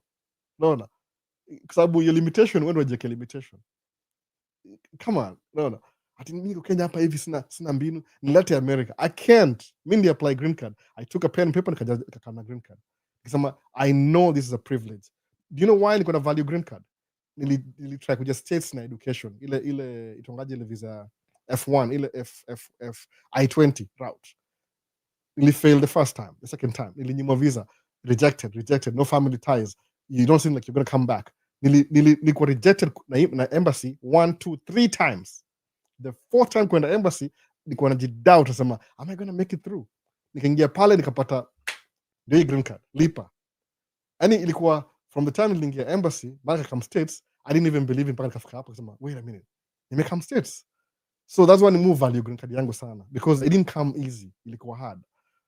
Tracking, pata license tracking, I failed 3 times. Fail. Na imagine mimi msewa weekendi niko na job, I was kama I'm juggling 3-4 balls at the same time. No. Nikapass. That's not a value tracking. Sababu vitu ni hard to get, muzi value more. Mwona hivyo sasa. That's my life experience. Kwenda shule, it was out of the question. Singatoboa. I would love to, by the way.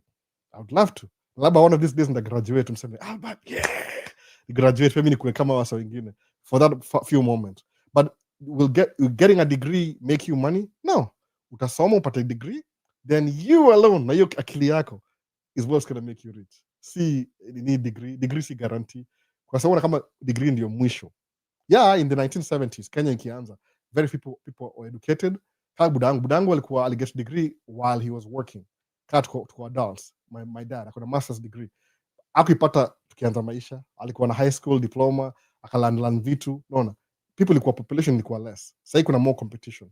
Unaona hivyo? Nasema kama if you're highly educated na Kenya, sometimes take your sacrifice. Jitoe hapo utafute job place nyingine. Just sababu kama na compete mko SSG 200 na kuna job 50, chances are uta lose. Unaona? Utapenya tu through. So create your own path, abundance. Hakuna ati a piece of the pie everybody has to eat from the same plate. Create your own plate. No. Kind of makes sense. Create your own plate. Mi peke sifanyangi live hapa hivi. Musema kuna ile because of my losses ile Mungu ana lose. Musema if I'm going to do anything ndai max, yani mu overcompensate kwa everything. Na do live moja na Kiswahili hapa hivi. Niko bonga English niko na maybe 100,000 subscribers. That's true. But sometimes the information na share ni information ya watu wengine. I'm not so creative. Why invent the wheel kama wheel iko already invented?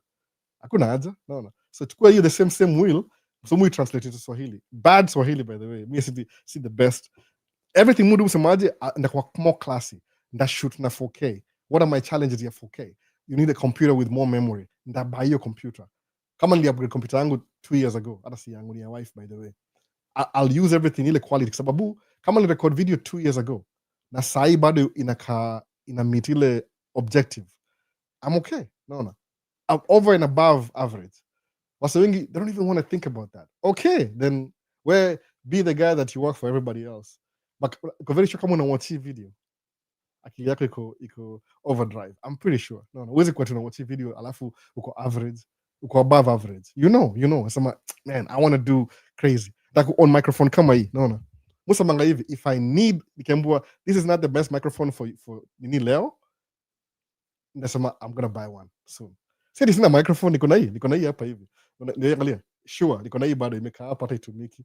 Naitumia bado ni ya podcast. Niko na kama 3 kaa hizi. Unagona need, unasema aje, I have a need, unaifulfill. That's what makes you grow. Also bangaji, it's like you're running when nobody's chasing you. Kitu kaa hiyo. I don't know where the quote was. You're always running and nobody's chasing you, but you're still running. No. Which means when the actual thing comes, umezoea kurun, kama Paul marathon, you run marathon Paul, unakimbia yani uko already fit. Unaona hivyo. Q&A bado nimerudi sana hivi. AI tools is just use like the internet. Okay, sasa acha you can miss any question. Kama miss question yote TikTok maze, TikTok come. Sorry. Ni uliza swali tena. Naona reposted. Uliza swali tena. Paul target. Hapana ni Paul sema jina yake ya mwisho hapana. Ule Paul ni interview. Ule alikuwa Dubai UAE. Kimbia marathon by the way. Kimbia marathon Paul. Alikuwa Dubai, tukaongea na yeye before kuja States ako Dubai. akamstate akanipigia simu, bwana nikumbuka, ni Paul. Musave namba ya watu, ukinipigia simu na save namba yako. Sasa Paul tuna drive track na yeye, unaona, Paul tuna drive track na yeye kabisa sasa as we speak. Alikaa na mimi for 2-3 days, akaenda interview, poop, he got a job. Sasa nataka kumpeleka the next phase anunue track yake. No, before driving truck in states, were you driving in Kenya? Zero. No. Got do job multiple hauliers. Wakona matruck zile Mercedes Benz Actros na Mercedes Benz imesahau jina nyingine, sijui Powerliners, kumbuki hiyo jina, Mercedes Benz. Nimeanzia tracking hapa states from day one. Zero experience, absolutely zero. Mona green card application, have they opened or not? Bado haijafunguliwa juu fuata nani, Lucy Mwangi USA, plug. She's doing a good job. Come on, no. Hatujai meet naye personally, but she's doing a good job. Just go follow her. No, muulize maswali, mpatie. If she's willing to share, utammotivate ukimuuliza maswali. I think ni Lucy Mwangi USA, ako TikTok, ako YouTube. Sawa, utakwambia she's up to date na hiyo. Alafu yonge Kingoso pia, si kama mimi Kiswahili. You are in which state? Mimi naishi Minnesota. Tuseme waswatito otanichiu Minnesota original. Kuna organic food uko states ama ni processed food tu? Iko ni more expensive, so you need to make more money to buy organic. Kuna Whole Foods au za organic. Kaa ndizi ni $3 hapa, uko ni $7.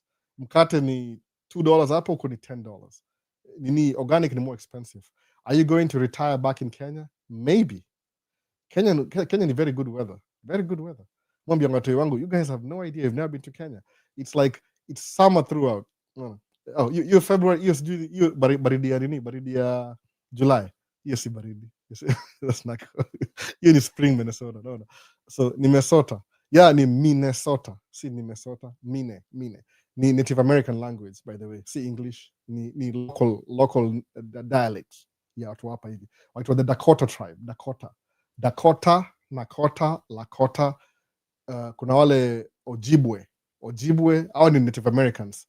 Most of the names za hapa hivi Midwest ni original names za hapa hivi. Minnesota, Iowa, hiyo ni original name tribes. Cherokee, naona Cherokee walikuwa weusi, black people, black Native Americans. So si kila mtu alikama hapa kama slave, naona.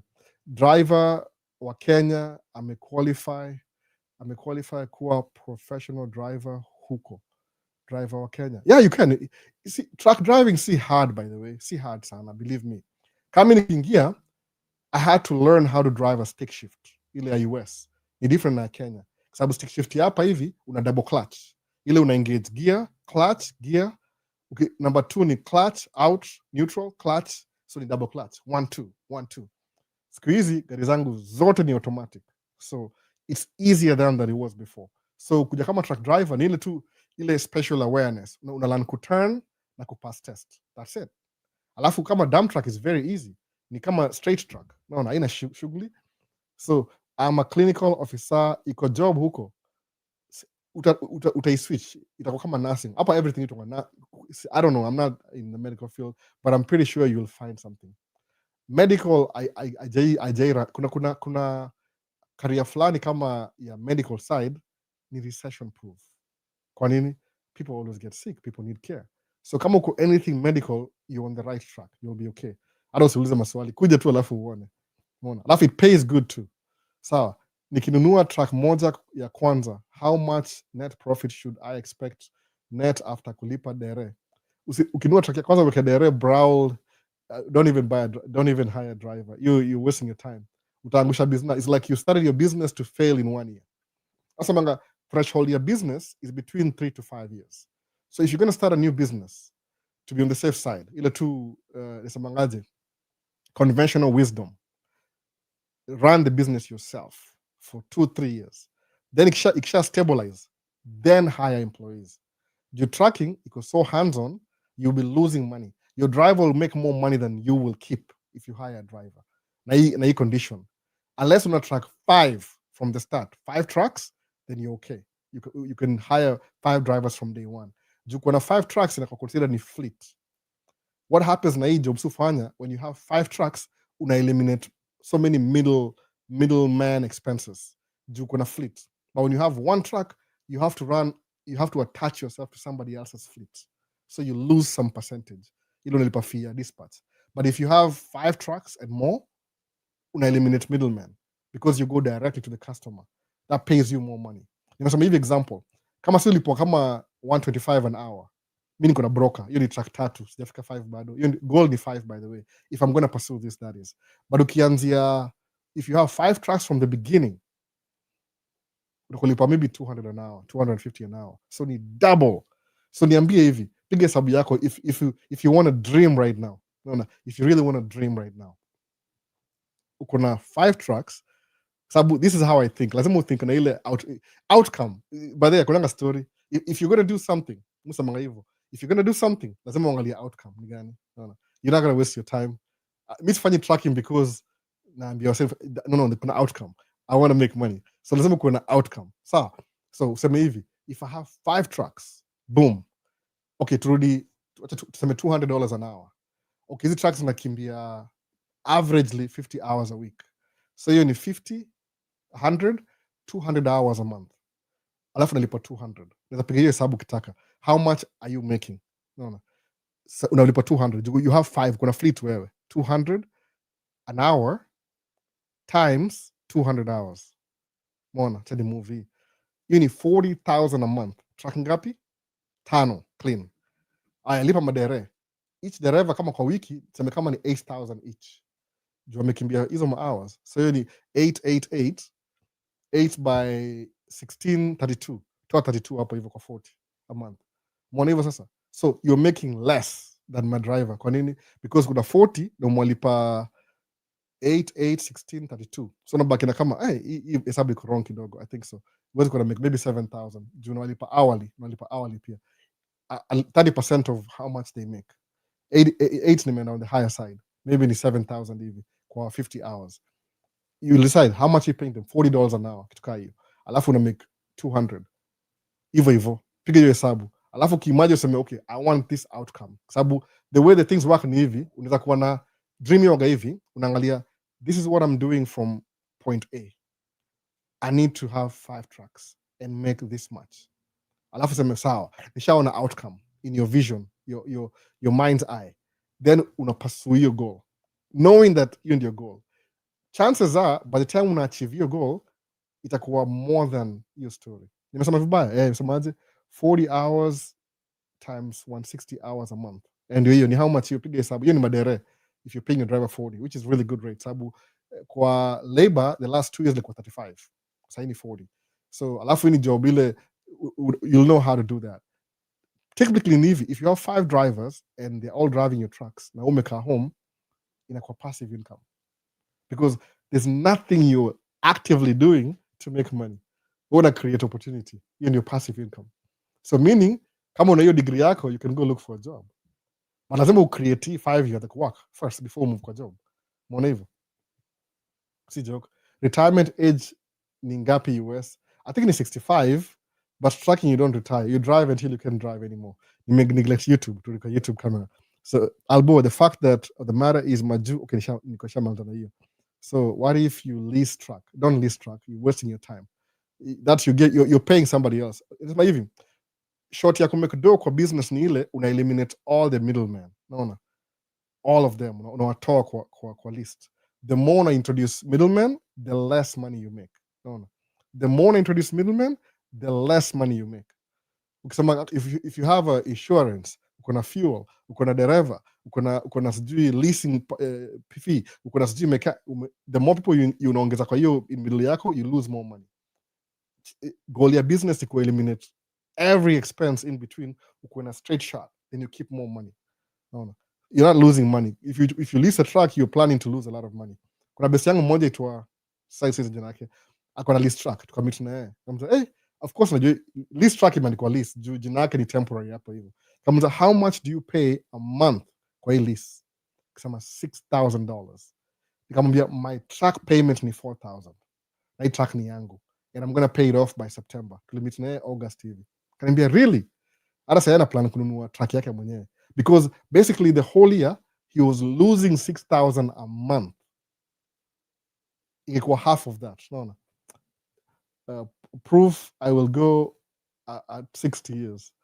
you don't retire. Kuna wasa wako 80 una drive truck bado. As long as you can see, you can hear, you're good to go. Job ya garage inaweza kupa pesa pia kama truck. Hapana. It depends Master Gabu. It depends what you do. Kuna variations. The only thing ile uko na business yako, unaona. But equally cost of living US ni higher than most places. So ukiangalia kama $45 an hour, Kenya is a lot of money. Hapa itakuwa not a lot of money, but still ni kitu decent enough. Unaona. Utafanyia msee kazi hadi lini ndio ubuy truck yako? 1 year imetosha. Kwa sababu kuna something called credit system. When you're utilizing credit, una build credit, bank inaona you're doing the right thing, they'll give you a loan based on your credit score. Sijui kama yuko Kenya, by the way, credit score. Sijui hiyo ndio inasaidianga hivyo. Haiwezi make sense kaa iko Kenya, sijui kaa iko Kenya. Something called credit score. Ile your credit, your worthiness, your credit worthy. How well do you pay your small bills? Because if you're good in paying your small bills on time, the bank itakutrust to give you, if they give you more money, they know you will pay it back based on your credit score. Kama credit score yangu yoga 800. Msako stress anajua inamaanisha nini hiyo? 800 ni nini? Ni excellent. More than excellent credit score. Nishakuwa na 500 before. Kwa nini kuna 500? I didn't have enough money. I was broke. I wasn't poor. I was broke. No. But more than 800. The more maintain hiyo 800. So ina open opportunity. Wow, hizo swali zinakambio. Hiyo story ya FIFA volunteer, ebu angalia chances za kupata visa. I don't know much about FIFA, by the way. Niende kwa out of my scope ni understand. Umeona? Zinakambio sana. Ndio imeanza sahi. Albo, your life is super informative. Best way to get to US now. Number 1 ni green card. Number 2 kuwa na girlfriend akuoe, alafu mkuje akufailie. Lazima kwa American citizen. Hata kama ni Mchinese, hata kama ni African American. Ukiolewa number 2, number 3 kuna ile ya job, but hiyo imekuwa very thin. Ile HB1 ile unakam kama a specialist, unaandikwa na job, but hii administration wame increase your pay to 100. Any things change over time. Naona. Ni link na job ya dere. Lazima ukuwe hapa ali, lazima ukuwe hapa. Siwezi kubring toka Kenya. That's not iko outside my pay grade. Mimi siwezi, naona. Lazima ukuwe hapa kwanza. Will I speak good English like yours into the yeah. I mean, wewe mimi siku hizi watu sema niko na accent. Nasema yeye ni uongo. Ukiongea English si wasana ingilia huko hivi ati nasema community. Ni community. Yaani ukiishi hapa hivi 2 3 4 5 years utaswitch utajua. Accent ina sneak itakushika tu. Wewe utaona tu unasema amesema 30. Believe me, mimi okay, suppose hivi besides hapa live sahi nikienda upstairs 100% kizungu. So lazima niwe kizungu ile tunaelewana. So kusema ukiongea the more unaongea Kingoso ya America una change juu so unaanza kupronounce vitu differently. Kwa nini? Because when you go to Rome, do what the Romans do. Ina catch on wewe. Sahi niko very suspicious. Kama Kenya ndajiuza. Siwezi ongea viko kitambo. Juu the last 10 years naongea kizungu ya America. Ni hard ina stick tu polepole, inakushika tu polepole. Unasikia amesema nini? Amesema community. Kwa nini? Inakam tu unaona. Na ukikuja na visit mtu atafanyaje? Nililink na job ya Ali invite basi ya visit ni dike ni dike tu ni link na job. Ebu explain kiasi about creating a credit card. Master Gabu ni credit score. Hata siwezi explain. Yani I can't even explain. Ile the best nasema ni hivi, uchukue simu iPhone kama hii na kampuni ya simu. So utaenda usemeaje nataka iPhone 17. So how much is a new iPhone? I think ni $1,200. Alafu sema sasa I will buy the phone for $1,200. Alafu nalipa every month $100 for 12 months. So if you never miss the payment, every time you make a payment, your company ya cell phone ina report kwa credit bureau. So ina build credit yako over time. So the more you do it, the more na build credit inakuwa high. So having a good credit score inaambia bank, even if they don't really know you, that you have a history of paying your bills on time. So someone, I'm thinking of buying a truck. Say, how much is the truck? Brand new is like $200,000. So no, I'm buying a used one. How old is the used one? who are you buying it from? Useme kama ukienda kwa dealership they're more convinced because bank doesn't want to lose its money too. Waangalie credit score yako kwambie, well, we've analyzed everything, underwriters want maybe you need 20% down. Kwa nini? Ndio ile wa guarantee if you miss a payment they already have their interest paid in full. Alafu napoa track. So every time unapo hiyo opportunity ya loan, kama mimi kuna track moja nilibuy ilikuwa 19,000, track yangu ya pili nilipay off less than 1 year. Boom boom boom paid. Mbona hivyo? Kwa nini? Juu nilijua hii ni privilege. Singengojea. Track ya 3 nilipay off pia hata before 1 year. Track ya 4 ndio nimetake so long kuilipa. Track ya 4 I think niliuza. Ya 5 I don't know how many tracks I have so far. 7 maybe. Nimebuy 7 tracks since nianze tracking. 7 tracks altogether. Mbona? Hizi swali zinakambio. Which is the best way to move to the US? Kuja na green card ama job. Uko majuu, si ndio? Uko majuu, si ndio, Viki? Niko majuu. Niko majuu ni wapi? Ni hapa hivi ama hapa? Hapa. Ama hapa. Niko majuu. Nimetractor wengi. Talk of visiting visa again. Visit visa ni temporary. You ni an immigrant. You have to go back. Ukija hapa lazima uende back. So, kile advice ukam visiting visa, for example, uqualify, jaribu kutafuta something that will make you stick around. Kama endo apply for chuo, uende show up, kila kitu, alafu urudi, useme kuja apply alafu rudi Kenya. Alafu because you have the visit visa, you have 5 years. You can always travel back and forth to try to create your opportunity. But it's going to cost you some money. So lazima ukumejipanga before do hivyo. Hiyo example ya credit score, mtu hulipwa always tax juu ya hiyo credit umechukua. Ni kama interest. Every time you borrow, suppose you borrow $10,000, utapay back 12,000 because they have to make profit. Because you're using somebody else's money, they have to, you have to pay them more money. Mimi nikulend pesa kama 10,000 leo. Alafu I don't make any money. Ile vile yao Islam yoga itonga halal, ni halal. Si yani au loans zao zinanga interest most of the time kwa bank zao. So ni kama unasaidia mtu, hiyo ni different. But hapa hivi, if you're using somebody else's money, for them to give you that money, you have to pay them back. No, because their money is working for them. So you're the one who's paying for that. No. Buda, ongea vizuri bana. Chief, aje bana. I don't know what I should talk about. No. So ukiniambia how to talk, nasemaje sasa? Vipi Albo? Hope uko poa. Ndio nimejoin. Niongee vizuri aje bana. So niambie, how am I supposed to talk? Hiyo watch yako ni gani? Hii ni Apple Watch. The Apple Watch ya last year. Si ile expensive, ile cheap too. I mean, ni Apple Watch too. Si big deal. Sijui tuaje. Apple Watch ya last year tuaje. 17. Sijui. Ni Apple Watch too. Wife nalibuy, si mimi. You buy. Akitaka kubuy kitu, when my wife wants to buy something, alafu ana feel guilty, you buy mbili. Na nibuy ya moja, alafu ana buy yake. So, bribery. Ni bribe. Niseme, you're just wasting money on unnecessary things. So nilibuy lazima nivae. Apple Watch inasaidianga. So kuna mbili, kuna yake na yangu. You buy vitu mbili. Kama na feel guilty, that is. So appreciate your talk, bro. God bless you. Chief, how do you change HB1 visa to citizenship? Gava itakwambia. Ukienda kwa website ya Gava itakwambia how you change. Ama utahire lawyer, immigration lawyer, atakwambia exactly the process.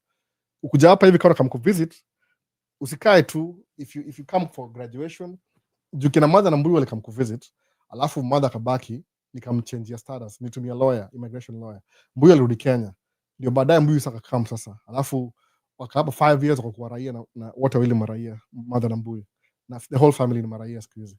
So that's what you do. Umeona? Ina come na territory. Hiyo ya kufanya marriage na dem na citizen, how long will it take her to take you to the US? It depends. Kama mnamjua already, it depends. Lazima tu mumitu hiyo mse kwanza, unaona? So kila mtu akona deni juu ya building credit score. Si kila mtu, kuna so pay off good. Lakini msema hivi, if the world system runs on credit, chances are you need to know how to utilize credit to your advantage. That's what I do, by the way. Mufanyanga hivyo. Mtu bianga deni to my advantage. By the way, kwani nilitoa wapi track? Mimi nilitoa wapi track? Deni. Nipataje license? Deni. Hii hao ni deni. Kila kitu ni deni, by the way. You have to know how to use debt to your advantage. Sawa. Even mufanya hivyo. It's another skill altogether. Utalan pole pole. But if you're really intentional, you'll figure it out. Jumini zaenda ni buy truck brand new leo na deni. Ndapewa hata zero down sahi. Kwa nini? Unajua exactly what they're looking for. They want a business plan, history ya business account. Unaangalia zile kama unawaki ile, yani kama unasemaje, you find what they need, alafu una reverse engineer. Unaona hivyo? Kama usemaje, if suppose you want to make 10,000 a month, jiulize, how do I make 10,000 a month? Useme, okay, I'll start my own business. How am I going to make uanze business yako in reality upate make 3,000? Ujiulize, what things did I do last year that made the 3,000? And what things did I do that lost me money? Alafu nasema, okay, wacha ufine tune, useme, I need to hire 3 more people. Una hire 3 more people. The following year, you could even end up making 15. So naangalia ile, this is your goal, then you reverse engineer your goal. Believe me, hiyo wa kwangu 100%. I'm only 110% sometimes. Mu reverse engineer everything. Na reverse engineer. Inawaka kama magic. Every single time. Reverse engineer. That's also, I don't even have time to go to school. Kwa leo sababu niambia, alafu lazima uende chuo. I would love to graduate. Ile tu ceremony. Ile, I feel good about myself. Oh man, look at me. But that's it. Inaishi hapo tu. Ile once you graduate, then what? You have to use your knowledge ile Milan kutafuta do ingine mob. Mwana hivyo sasa. So ina keep moving. Nilisikia some government contract requires low mileage trucks at most 15 years old. Yeah, that's true. That doesn't move by brand new. You won't lose, Brawl. You won't lose kinunua truck mpya. I'm telling you, man. You buy truck mpya, best experience ever. I'll do it again on a flash. Actually, next year I'm buying another truck, probably. Mona, I'm buying. Moja iko paid off. What will happen if you have a huge loan but decides to relocate? To relocate back to Kenya. Oh, they'll find you. Oh, they will find you. No, that's crazy. Face recognition software. Hakuna mahali unaenda siku hizi. Unajua CIA kweli wewe? CIA waga 20 years ahead. They'll find you. Believe me. Hiyo si shida. Alafu unajua you're more valuable than your money. Kama ujui hivyo. Labda watu wajuangi hivyo. Your life is more valuable than the money. So if they find you, they'll use your life to make them more money. No. How did you use lawyers for your mom to stay in the US? Niliuliza advice, unawaambia yani si lawyers, ni lawyer tu ile, because I'm a citizen, ili sponsor my mom kama citizen, so they'll walk you through the whole process. You'll pay them a lot of money though, but it's worth it. End goal, well, yeah, this is my goal. Reverse engineer, you'll get the results. Ukijua nataka ploti, okay, how do I get a ploti? Ni 300,000. Okay, sasa reverse engineer, how do I make 300,000? Alafu narudi back nasema hivyo. Even ndio mfanya vitu zangu, reverse engineer. Hizi maswali ni mingi. Wow. Leo na work hard. So, there are travels. What's your thought about film industry AI? Oh, nishajibu hiyo already. Uliuliza TikTok. In 5 years. Uko poa kabisa, you're on the right track. There are travels. Hey mzee, ebu ongelea juu ya plant operator. Hiyo ndio wera yangu mtaani. Plant operator ni construction. Nimesema hivi kama msa kusikia. Uko na ile plant operator, whatever you call that, hapa ni construction, just call construction. Ile you operate construction equipment. Minimum, I'm going to be honest, minimum ya plant operator ndio tuelewane. Minimum ya plant operator ni $45 an hour. How many hours do you work in a week? Average 10 to 12 hours a day. Maybe it's about 10 hours. So pia kuna weekend jobs, Saturday for 8 hours. So piga 10 hours, 50, alafu ongeze 8 hours, even 58 hours. Almost 60 hours a week na $45 an hour. Starting. Ukiingia leo kama brand new everything. Actually, construction. Kwa nini? Actually, construction iko in very high demand. Because kuna job mingi za kufanyika, they have less people. So if you're willing to pata njia, maybe somebody that create your programs from maybe the legislature. Because kuna hiyo need. The people who are doing they're aging out. So they need some replacement. I think probably it'll come soon. So if you can operate equipment, ile unajua dozer, loader, starting salary through union jobs, $45 an hour. It's like 100, 150. I don't even know. Niliuliza mtu mmoja Mwethiopia akaniambia, when I first started, they were paying me $45 an hour. I was like, what about now? Akasema ni 75 sahi. But kuna deductions. You work through union. Still, it's good money from 45 ni good money, by the way. Either way, all around. It's good money. Starting off, wacha mchezo bana. Do you plant operator? So next summer, ukibuy another truck, nipe job before I start driving mine. Kama una experience bana, unajua nakupata interview. hata kama ni best yangu. Ukam interview, ufail, too bad man. Sawa tu. No. Come interview. I stopped trusting you and watching. This just I stopped trusting you and watching something. This just content. You don't receive calls off live. You are a different person. Nani asemaje, comrade.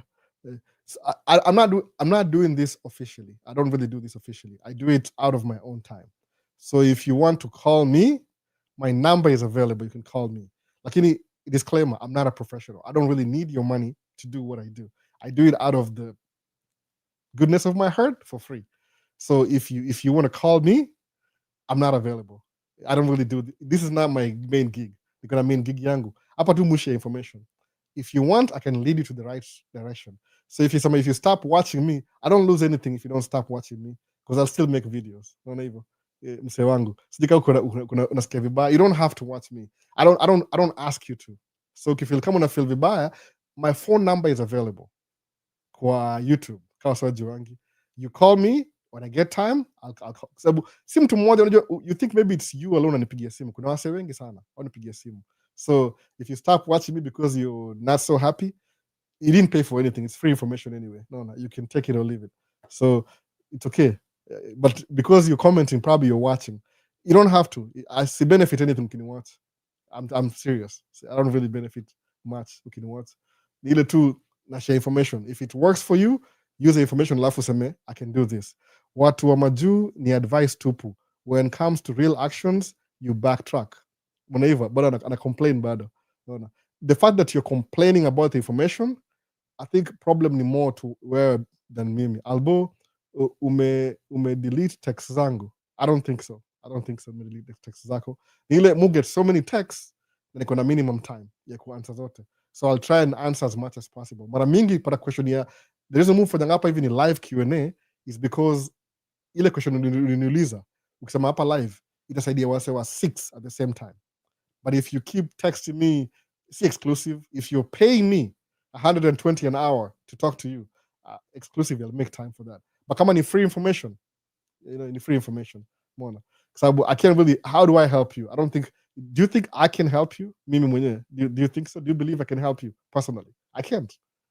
Sabu mimi mwenyewe, I'm trying to figure it out too. Unaona hivyo. Nilisemaje, overall, mushe information ya tracking ndio anybody else ajue these things are possible. Unaona? Kama a living example. Kuna watu sema hii ni story ya jaba. Sawa. Unaona? More power to them. Unaona? Au sema kusema mimi ni story ya jaba. I'm still driving truck. I'm still making money. I'm still raising my family. I'm investing in stocks. I'm going to retire by 55. Goal yangu iko right on track. Ile tu kushare information. Wase wengi share information, by the way. It depends. But I do it for fun. Kama hujaijua for fun. I feel good watu wako na information in advance ndio wajue exactly how to plan their lives. If you think I'm a problem because I didn't call you back, kuna wase karibu 50 they reply last week alone. No. Nakufikia maybe nakufikia, alafu utashangaa. Utasema hivyo. Ni time ndio hakuna. No. Hapa ni Sunday peke yake niko naye. Only Sunday. After this, I'm back to being a full-time parent. Niko na 4 kids. No. 4 kids and they go to school every day. Kuna homework, kuna nini, kuna business. So that's why I'm saying money free. Kama ningekuwa na ile membership channel, ile one-on-one, people will be paying for that. But do I really want to do that right now? I don't have time. Maybe in the future nakuwa na one-on-one. So usikasirike mse. I know, I don't know why you're frustrated. You can do these things. See mimi, obstacle mostly ni wewe mwenyewe. When you're getting stuck, that's a good thing. Sabu, most of the things, nilifanya hivi, I was applying for schools in America. F1 the first time, nika fail, nika apply green card, nikapata.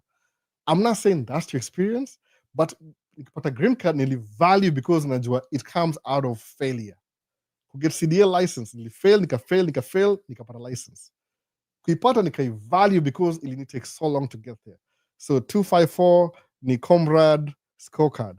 Believe me, if you're frustrated, chukua your energy, iweke positively and see what happens. 2 years from now, you won't even believe yourself, the things that you were able to accomplish.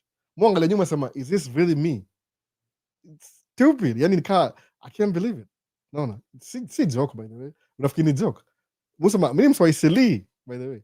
Easily see it ni upper class neighborhood, ni middle class, regular, hata sijui. Unaona? Mimi so Easily. Tunaishi one bedroom wase watatu, 5 kids, one bedroom. Ndio hiyo, unaona? Saa hii niko na bedroom yangu for the first time in my life. You think in a problem? See problem. Such a frustrated. Chukua your frustration, you switch around. If you're paying me for my time, I'll talk to you one-on-one. But kama ni free, take it or leave it. Naona. Jaribu kuangalia how do you get ahead. Unaona mpaka nimeanswer question yako ndio uone ndio useme sija kuignore. Ni ile that's why anasema Q&A. Uliza Vini, I blame Vini. Alisemaje Albo ingia live nini? Ingia live ndio sasa obonge na wewe full time. Itakuwa poa hivyo. Unaona. Jambo Albo, hope you're well. As one waiting to get the CDL, what other technical jobs can one do as a new immigrant? Kevin Chagua, any job iko available kwa mtaa yako. Kama hapa Minnesota kuna hizi medical assembly, kuna UPS, kuna FedEx, kuna Uber. Watu wengi wana back to back sababu hii ni entry level. Kumbuka hivi, never get satisfied na entry level. Unataka una advance every year. Msema chukua stock semeaje? This year I did this and this and this and this and this. Okay, what happens next year? Unaongeza sema okay, now I've moved a step ahead. Itakusaidia sana hivyo. Move always progressive. Kwa progressive. Utakuwa poa sana. Anza na any job iko available. Msema ile tu the first thing, can you afford your car insurance, your phone bill, ujinunulie chakula at least. Hata kama uko na host by the way. Hata kama uko na host. Nafa when somebody is hosting you, gharama yako yote au ndio unasimamia. So if you can just help yourself get a job ya kwanza. Kama niko nafanya kazi niko cashier kwa store, $7 an hour. No. I mean, it was something. So it is waste of my time, but damn, I needed that. I needed the money. Mwona hivyo. It was something. So anzia any job iko available. Hata kama ni Walmart, do it. Panga shelf, whatever. We'll move ahead. Sababu the moment uko hiyo traction kwenda mbele, things get easier. Sababu I don't think anybody ashasema ati life inakuanga easy. Nasema Albo, you make it look so easy. Hey, kuna details. I just can't explain the details in 2 minutes. You have to be willing to. Utakuwa stress, utarudi chini, unazoea, unaona. Utakuwa na cortisol level imeenda juu, high blood pressure juu. Nimusemangaje sometimes having drivers is a good thing because you make passive income, lakini your blood will boil sometimes. Apigia simu, hey, I just got stuck, anapigia simu namuza. Oh my goodness. Ikali sahau. Kuna moja li drive kwa mtaro. Unaona. Ndio kwa simu na agina wife yake. Kamsho mse wangu, I'm just going to advise you. Uko job, I know you can do whatever you want. But usiargue na wife yako kama uko job. Utakuwa distracted. Na hii job 1 minute uko place mbaya. Unaona. Kambia kweli by the way. You truck una drive, mi kuna insurance. Anything happens to that truck, ndapewa do yote 100%. If you lose maisha yako, I came to place that. So ukidrive truck, take it more seriously. No, take it very seriously kwa ukiendesha truck. Kwa sababu at the end of the day, mi ndapewa do yangu, mi ni investments tu. Wewe ni life yako. Mwona hivyo. Nimwambia hivyo. So mse wangu sijui mbona una feel kama nimekulenga. Tuma text tena. No, tuma text sahi. Nani huyu? I'm very frustrated. Ati frustrated. The problem si mimi, by the way. You might think it's me. Si mimi. Labda nimekuharakisha. Turudi TikTok come. Niko nini? What would happen if you have huge loans but decide to relocate back to Kenya? You can't do that. Utakuwa in trouble. You'll mess up your credit. They will find you. I'm telling you the truth. Me, like, you understand. Let's explain more, but ile mtu to stay away from. I walk a fine line, by the way. I walk a really fine line. I try to avoid controversial things. No. That was the ego viral. Mtu to keep away from everything. Because najua kuna powerful things will happen. As a human being, you're more valuable as a human being than the loan. Nitakwambia every single human being, if I can place a value on you as a human being, where individual living, when a billionaire. Just you alone, a billionaire. The people who know you're a billionaire, they're the ones who exploit you. Now, what would you evil? As a human being, there's a worth 4 billion even. Wherever to, as long as you're alive. It makes sense. You'll never believe it. But these people know. These people know how much you value. They know than you do. No. Mean life insurance. I'll tell you that. You process to get life insurance. That's for the first time in land. Human life is very valuable. Sabu potential yako ni higher than you even think. Sometimes maybe ni where you grew up influence yako na kila kitu. but as a human being you're more valuable than you think. Umeona, labda uko stuck na mali uko sahii, mindset, you're not using your mind, ni mindset. Unaona, kwa sababu poverty exists. Yani ni kama ukiangalia vile world iko designed, everybody is rich. Ni ile for the people who know your value, wanataka kuuse wewe create more wealth. So if you're the one creating more wealth, do you think you're not valuable? You are. Ni ile tu understand wewe mwenyewe how valuable you are yet. So nasema anything inakuwa obstacle kwako, yani mindset itakutoka hiyo mindset.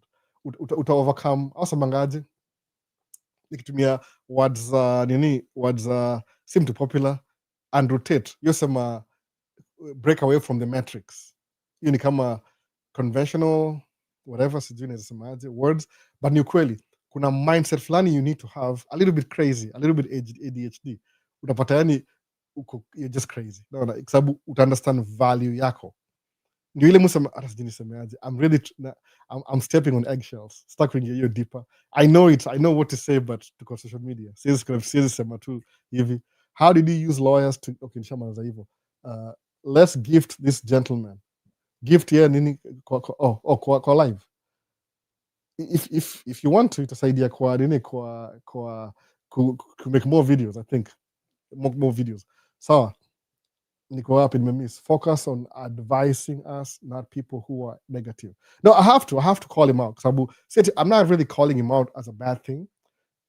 Sometimes when you're stuck, you're one move away from succeeding. My personal experience, nimekuwa na experience mob. Niko 47 years old, by the way. Think about that, 47-year-old. Nimeishi almost half of my life itakuwa in America sasa.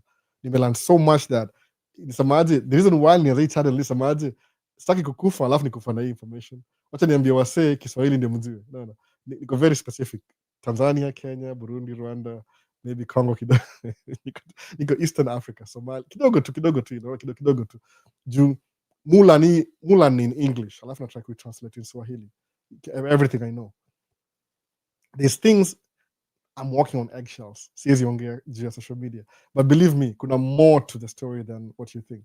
So, kushika hivi alafu you go back into your mind to think about it, you're more, it's real. He called me, US life ni fast paced.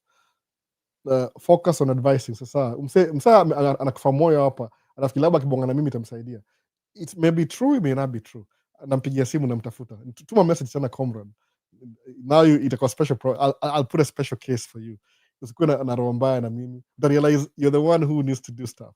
By the way, I'll do an exclusive for him, just for him. Ndiye akuwe positive. He's too negative right now. Anani drain energy. No. Albo, online jobs, unajua anything about them? Johnson, zimereduce kidogo juu. What happened is this. Nizakambia mambo ya online. Nizakambia story say I can. Ilikuwa hivi, most jobs from siku ya COVID zilimu kwenda online. Then people realized that jobs are online. Some jobs you don't really need to go to the office anymore because ziko more productive ukifanya from home.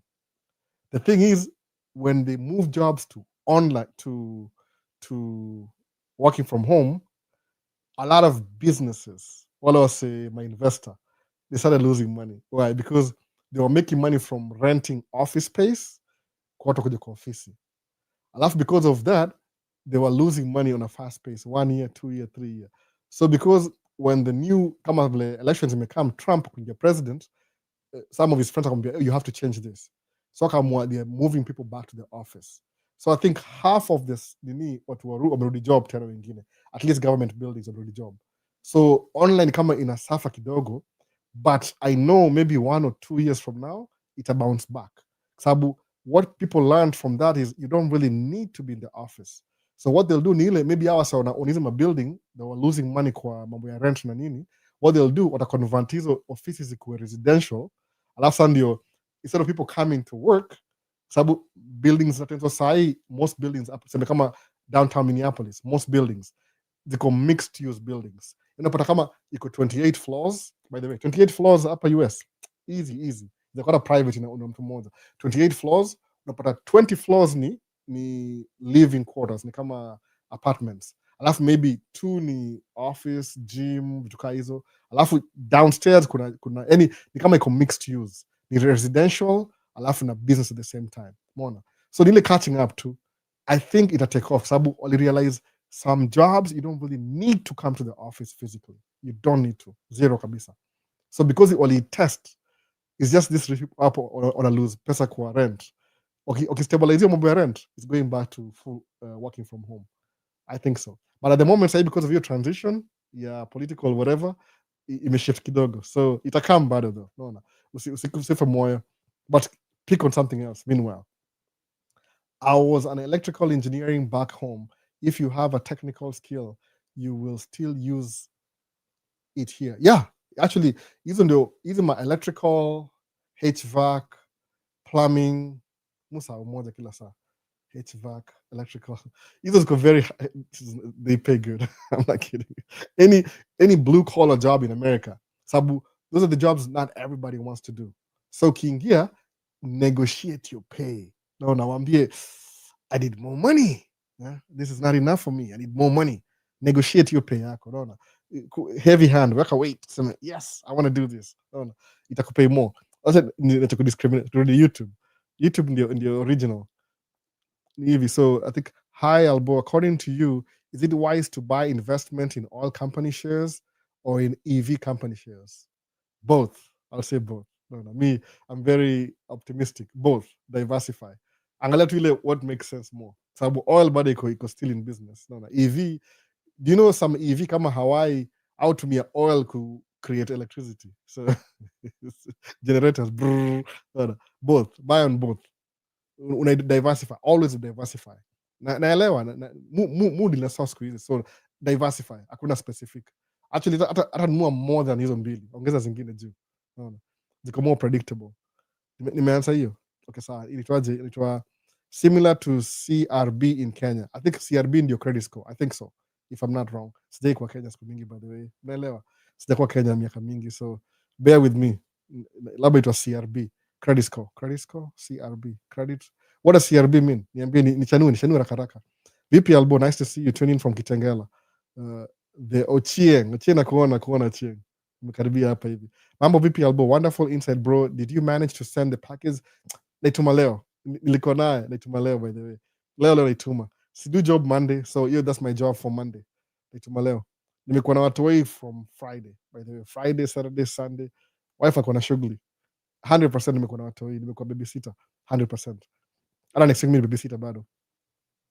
Story fulani but ni personal, sitaki kuishare. Unaona. Talking of that equipment operator, what of becoming an owner operator? Is it easier as a tracking? Awezi operating excavator? That's my favorite equipment. I don't think sabu excavator. Okay, truck ni $250,000. Acha sema niko naingiliwa. So hii accent ya America na sneak in. Truck ni $250,000 ama 300,000. Over a little bit over $250,000 truck. Bulldozer ni 1 million. So I mean lazima crawl kwanza before on the Quran. So by the time unanunua excavator, lazima utalan, kuna some skills you need to learn in between. Labda ujue how to bid, how to estimate, how to project management. Kuna skills ziko required. Ile ujue some construction skills, sababu you'll have to be like a manager.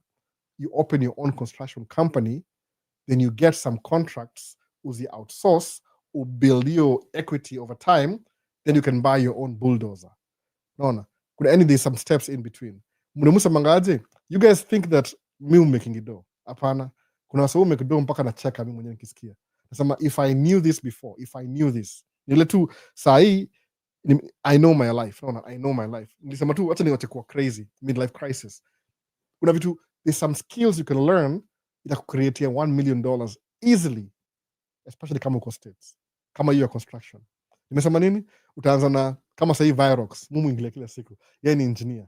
Utakuwa labda civil engineering degree. Sawa. Civil engineering.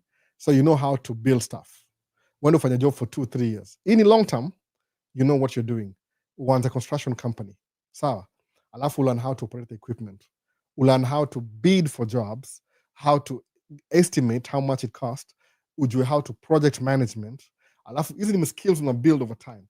Alafu sasa uanze your fully fledged construction company. Maybe it could take 5-7 years hivi. But the moment unafika 7 years, utakuwa ulipata 10 million a year. Umeona, utakuwa unajichekelea utasema tu oh my goodness, but hizi vitu lazima ukuwe na hiyo skills, sababu what are you doing? Una specialize in the areas that are highly valuable specialists kwa hiyo sector. Sawa, trucking, man, the easiest thing ever. You just drive a truck every day. And I know that. I know somebody who's doing ako halfway in. You make 8 million a year. Take home. Even a checker to you. Nasema tu, if I could just go back again. But the reason why nimekuja understand this story is because nilingia tracking. Umeona? Kuna hizo stages. Ama if you can put a team together, uko na venture capitalist, that means you're sharing your income. If you don't mind, fanya hivyo. Create something. Alafu bring wase together. Then you make money together, alafu you grow. Ina work out pia. So kuna potential. Hata sijui, acha tunaachana naye. I'm just working on eggshells. Sitaki kutaja kila kitu sababu nauliza maswali mingi bure alafu nishinde kuanswer. But more gonna think about hizi vitu. And it's possible. It might take you 5 to 7 years to build, but 7 years, 10 years from now, you'll never regret your decision. But your commitment 10 years ndio people lack that. Sababu msasa kwa na argue labda juu ya how do I come to States, number one. No. Naambia, you can go to Middle East uanzie job huko alafu build your way kuja hapa hivi. But people are not even willing to do that. So unamsaidiaje? The first step. It's possible, by the way. Kama unapenda hiyo story, ingilia hapo, itabidi you'll be working while going to school at the same time. Una school ni muhimu. Kuna specific careers at school utabuild over time. Ziko very predictable. But ziko ni kama a small percentage of everything else. But nursing is good too. Watu poor nursing ni wale nurse practitioner. Ni kama madaktari. Though administration imekuwa na problem na hiyo story. Itakuwa debated najua. Unaona? Ni vile tu mention. I didn't want to mention that. Itakuwa debated baadaye though. Unaona? So to the next. Swali za YouTube. Nimekaa hapa too late. So ni nini? Sangapi sai? 1. I'm losing time. So hello Albo. What happened to green card? Locked in Nairobi, class imeshika kushika. Itakuja. New administration, priority yao si green card. I'm still working on eggshells. I can't really give my opinion. My opinion itakuwa biased. So itakuwa very biased. You don't want that. Itakuwa in trouble. Albo, wacha kuji-explain juu ya huyu msee bana. Iko sawa. I wish, get in touch. Namwambia, call me. Specifically, nampigia simu mwenyewe. Ni mtu hiyo hasira mingi. Namwambia, you're on the right. Kama uko na hasira, you're doing quite well. But we don't leave anybody behind. Kila mtu namleta pamoja. Naona. Si bure. Isili massive nda. Isili mazee, Isili. Claim Isili mpaka this day. Hakuna kitu kama hiyo. Whatever happens, naona. Isili until I die. Hiyo ndio password yangu ya email. Isili until I die. I'm just kidding. I'm kidding. Albojama leo hata lala na asira sana. Acha nipigie simu, namtafuta kwanza huyu. Narudi back nitafute namba yake ya simu, atume message. I'm not the one who's going to help you, kusema kweli kabisa. So, TikTok come. Leo na kamera mbili, nilichange kamera siku hizi leo. Naona na kamera mbili. So, tuende kwa how do I get a job in the US while I'm in Kenya so that I can move. I'm an aeronautic engineer. Apply job. Aeronautic, that's a really complicated thing above my pay scale. But apply for the job. I'll just apply for the job. Alafu uchukue interview. Angalia resources. I don't even know how, but I know it's possible. Believe me, it's very possible. I don't know. That's above my pay scale. Me, simple truck driver, small business owner. I just know how to work cameras, take pictures, and do some simple tasks like raising kids. That's it. You need to above my, but it's possible. Don't even lose. Angalia options. Angalia kampuni. Write them a letter consistently. Usiseme unaacha. It's like making a YouTube videos every day. Unavlemu post video every day. Exactly. Yani chukua hiyo job yako, itafute kama you're posting on Instagram on a daily basis. Please answer to our question. Peter Mwangi. What's your question, Peter Mwangi? Man. Focus on advising us, not people who are this negative. Okay, answer. What's the answer? Oh, I'm going to get negativity. Hebu tuone. Nime refresh ime lose track. Nafanya, I think nataka kudu TikTok peke yake. Niko free next week. Labda tutaanza TikTok peke yake. Mkiona live TikTok msishangae. Niko free. Na bring mtu yeye lale alafu nifanye TikTok. No. Niko na daycare duties next week. Hatuna babysitter. So niko na watu kama either me na wife na interchange the whole week. perspective ya tracking in the next like 10 years una rate aje? Siangaliangi tracking kama next 10 years, muangalia yani ni hivi, if you make more money than you need sai, alafu tuongeleni financial literacy, diversify your portfolio na investment, uko na hii, hata tracking kidae 10 years from now utakuwa ile kitu ingine imeshika hapa, maybe kuna real estate imeshika, maybe kuna hii imeshika. Alafu mambo ya real estate pia, by the way, real estate na tracking in the beginning, wacha wale washa make it, tracking is better than real estate. Kaujaijua tracking is better than buying land, by the way. That's equal, lazima diversify juu ukibuy property, for example, cash flow your tracking is still higher than kubuy property. So lazima uanze kubuy property mapema, ndio by the time 10 years from now imeanza ku appreciate, ndio na catch up na ile cash flow ya tracking. Unaona, according to what I know, my small pay grade yangu, aeronautic engineering hiyo ni above my pay scale. Unaona, so tell us more about family visas. Family visas kama nini? Able explain in details. Although you need to start blocking people who have negative energy. No, I don't need to. By the way, I don't need to. I move kabisa, I move. Actually, I like it sababu sometimes upataje, my own personal experience, when I was the most negative, I made the most stride. Jumusemaje kuwa na ile energy ya negativity is like you're losing hope in a way. It transform ikuwe positive. Alafu see what you're going to do. Nasema hii word. Kuna hii word, unajua hii kidole 1 2 1 2 3, kuna hii kidole ya katikati hapa. Siwezi show. What does hii kidole inamaanisha nini? Kidole ya katikati. So unajua kile inamaanisha? Sema kwa comment. What does the middle finger inamaanisha nini? Exactly. Every time nimekuwa na kitu moja imeni mess up kwa life yangu, musema the next phase I'll give it a middle finger. Alafu guess what? Ina succeed 10 times. Unaona? The reason why mushe information kama hujaijua ni a middle finger to somebody. It's a middle finger to somebody who didn't give me the information when I needed it. Kasema, if I figure this thing out, I'm going to tell everybody. So YouTube is YouTube broadcast. I think YouTube ikianza in the beginning of YouTube, I don't think they have that slogan anymore. Ilikuwa broadcast yourself. So when I figure this thing out, I'm going to give it for free on a daily basis. Every new information napatiana. Because of community guidelines, mutu like walk on eggshells. I can't tell you everything. But kuna wasa ni more call. Call by the way muongea more freely. Jinajua siko monitored na hizi ma community guidelines na nini. So nikipata time mumse asema jini call, ndam call back. Alafu kitu moja ni hivi, ukinitumia message, useme hi, alafu nyamaze. Just get to the point, please maze. Itanisaidia kusema, hata useme, wachana mambo ya salamu. Sema albo, ba. Hiyo ni poa. Wachana mambo ya hi, hello. Hiyo naogopa. Unanikatia nini? Acha kunikatia. Sema tu boom mara moja, ndio tuongee. Juu kuna message mingi bana, kusema hi nasema hi, alafu ningoje. But una reply, niko sijui question nyingine ya 3 ya 4. Unaona? At least once in a while hizo zinakuwa mob sana in a few moments. So sema tu hi, get to the point mara moja. Unaona? Alafu ndio tutajuana baadaye. Napata namba ya simu, ni kwa free, kama mtu yeye amelala, ndaongea na wewe. Ndaka ile quiet mode. So negative ni poa.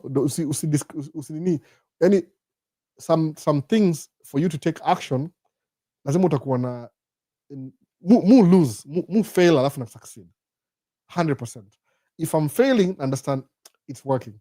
No, hiyo ndio kiu yangu. Every time I'll give it to me, nimefail nazo. Kama hii TikTok, it's yani I need $1,000 in equipment ni integrate TikTok na YouTube at the same time. Kwa nini? I hate this. No.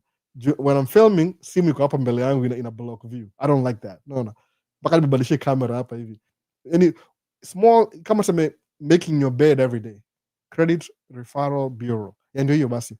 CRB na maanisha hivyo. Army and tracking, which one would you go for? 100% tracking. Army, unaweza look kuwa deleted. Fighting wars that has nothing to do with you. That's my only concern. Niko na personal experience, by the way. Si mimi, really personal. Somebody close to me alikuwa army for 6-7 years. Man, akomesta. Every day someone kitu mpya. Because man, imekuwa tu kama roller coaster. Unaona? Hivi. If it works, it works. If it doesn't, sijui. At least tracking is safer. Jueni kupigana na bunduki. ni tracking. You're just driving around. No. Alafu labda utanunua motorbike, whatever you want to do. Lakini kuingia amre sijui mufil kama maybe ni my experience, but I mean if you're asking, S7, if you're asking, I would rather you don't. Usiingie amre. You don't fight wars, have nothing to do with you. I would nothing to do with you at the cost of nothingness. I think so. No. So been listening to you from YouTube. Naona you're still doing great, bro. Oh, thanks. Hata una jina. Thanks. Kweli kabisa, you can use another route and then ndio kuje US baadaye. That's true.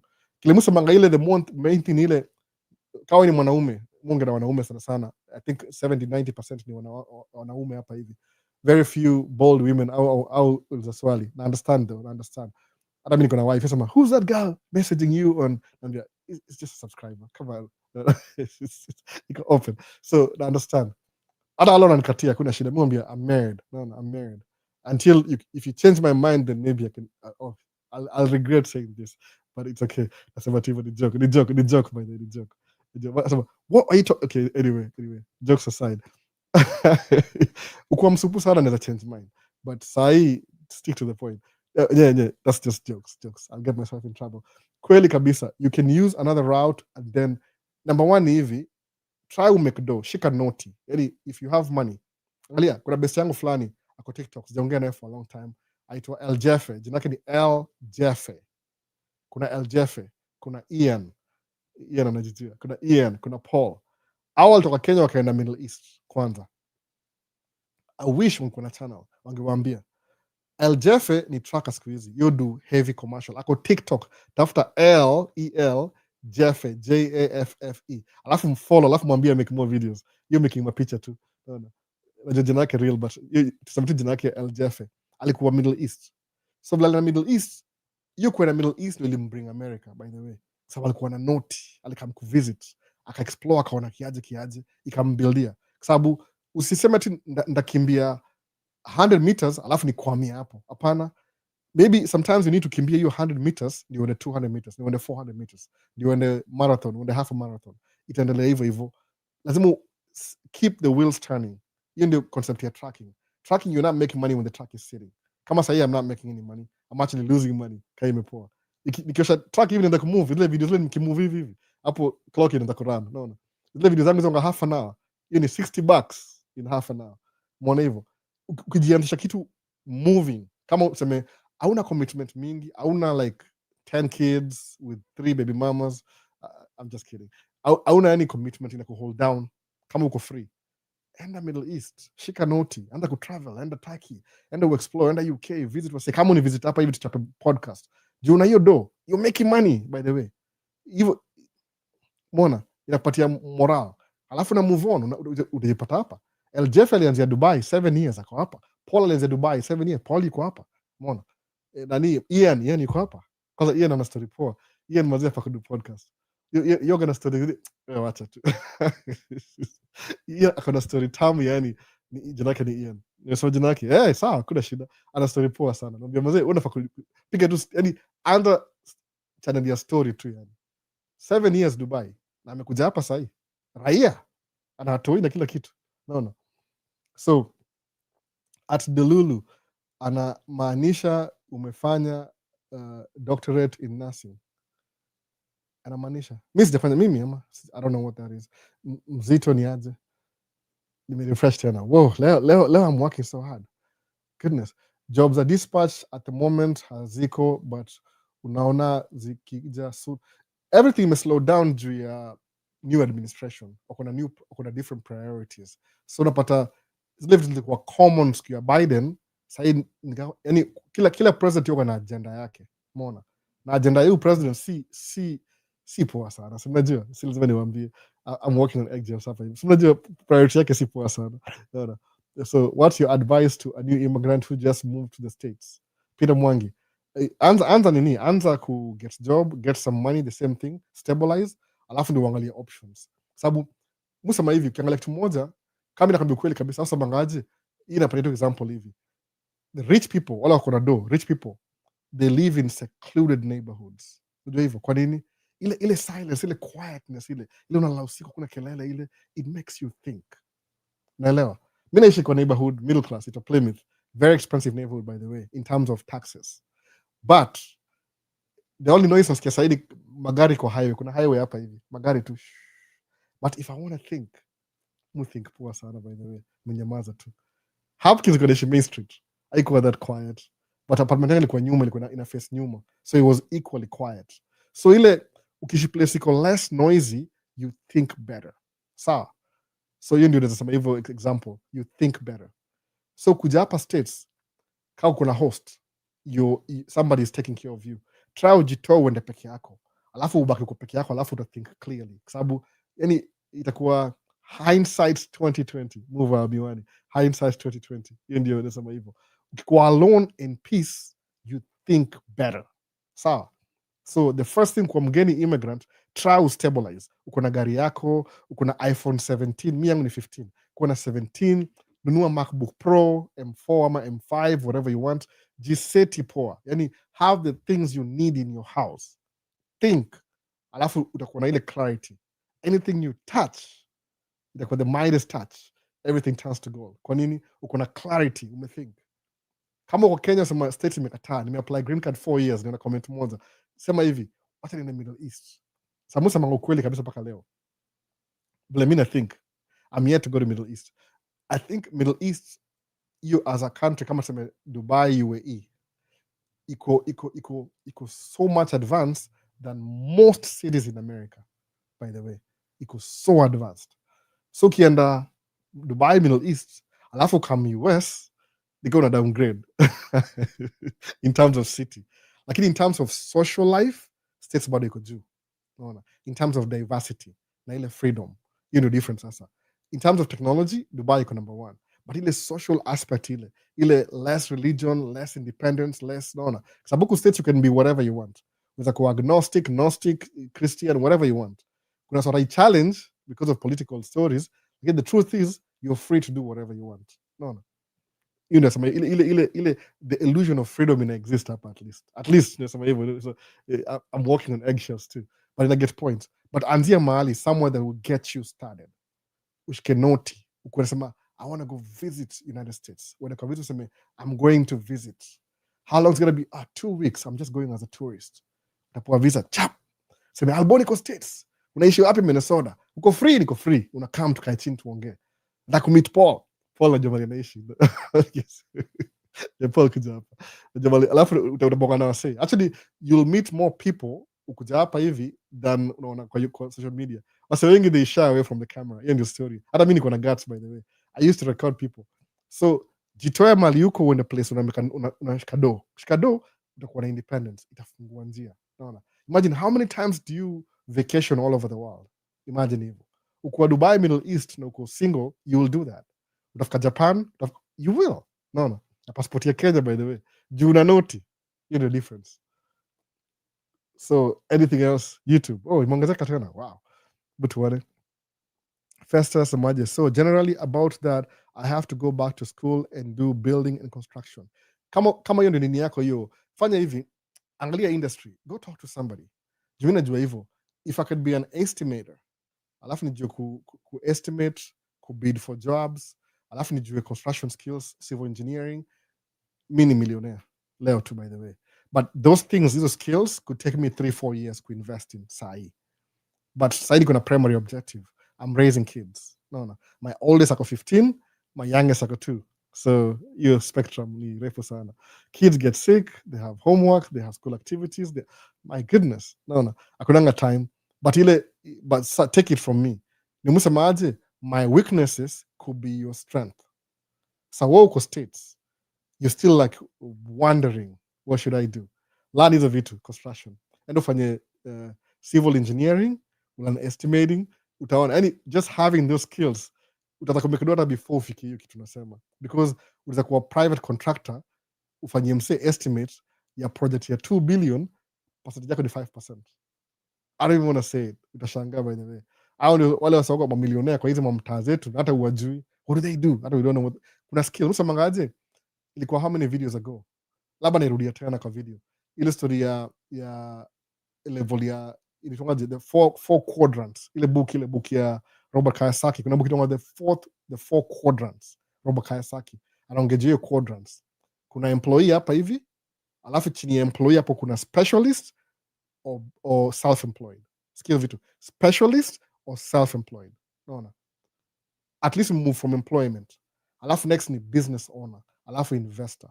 Hiyo ni the fourth quadrant. Hii ni book tu, by the way. Musoma is a book, by the way. So see it niko na professional knowledge. I read books just like anybody else.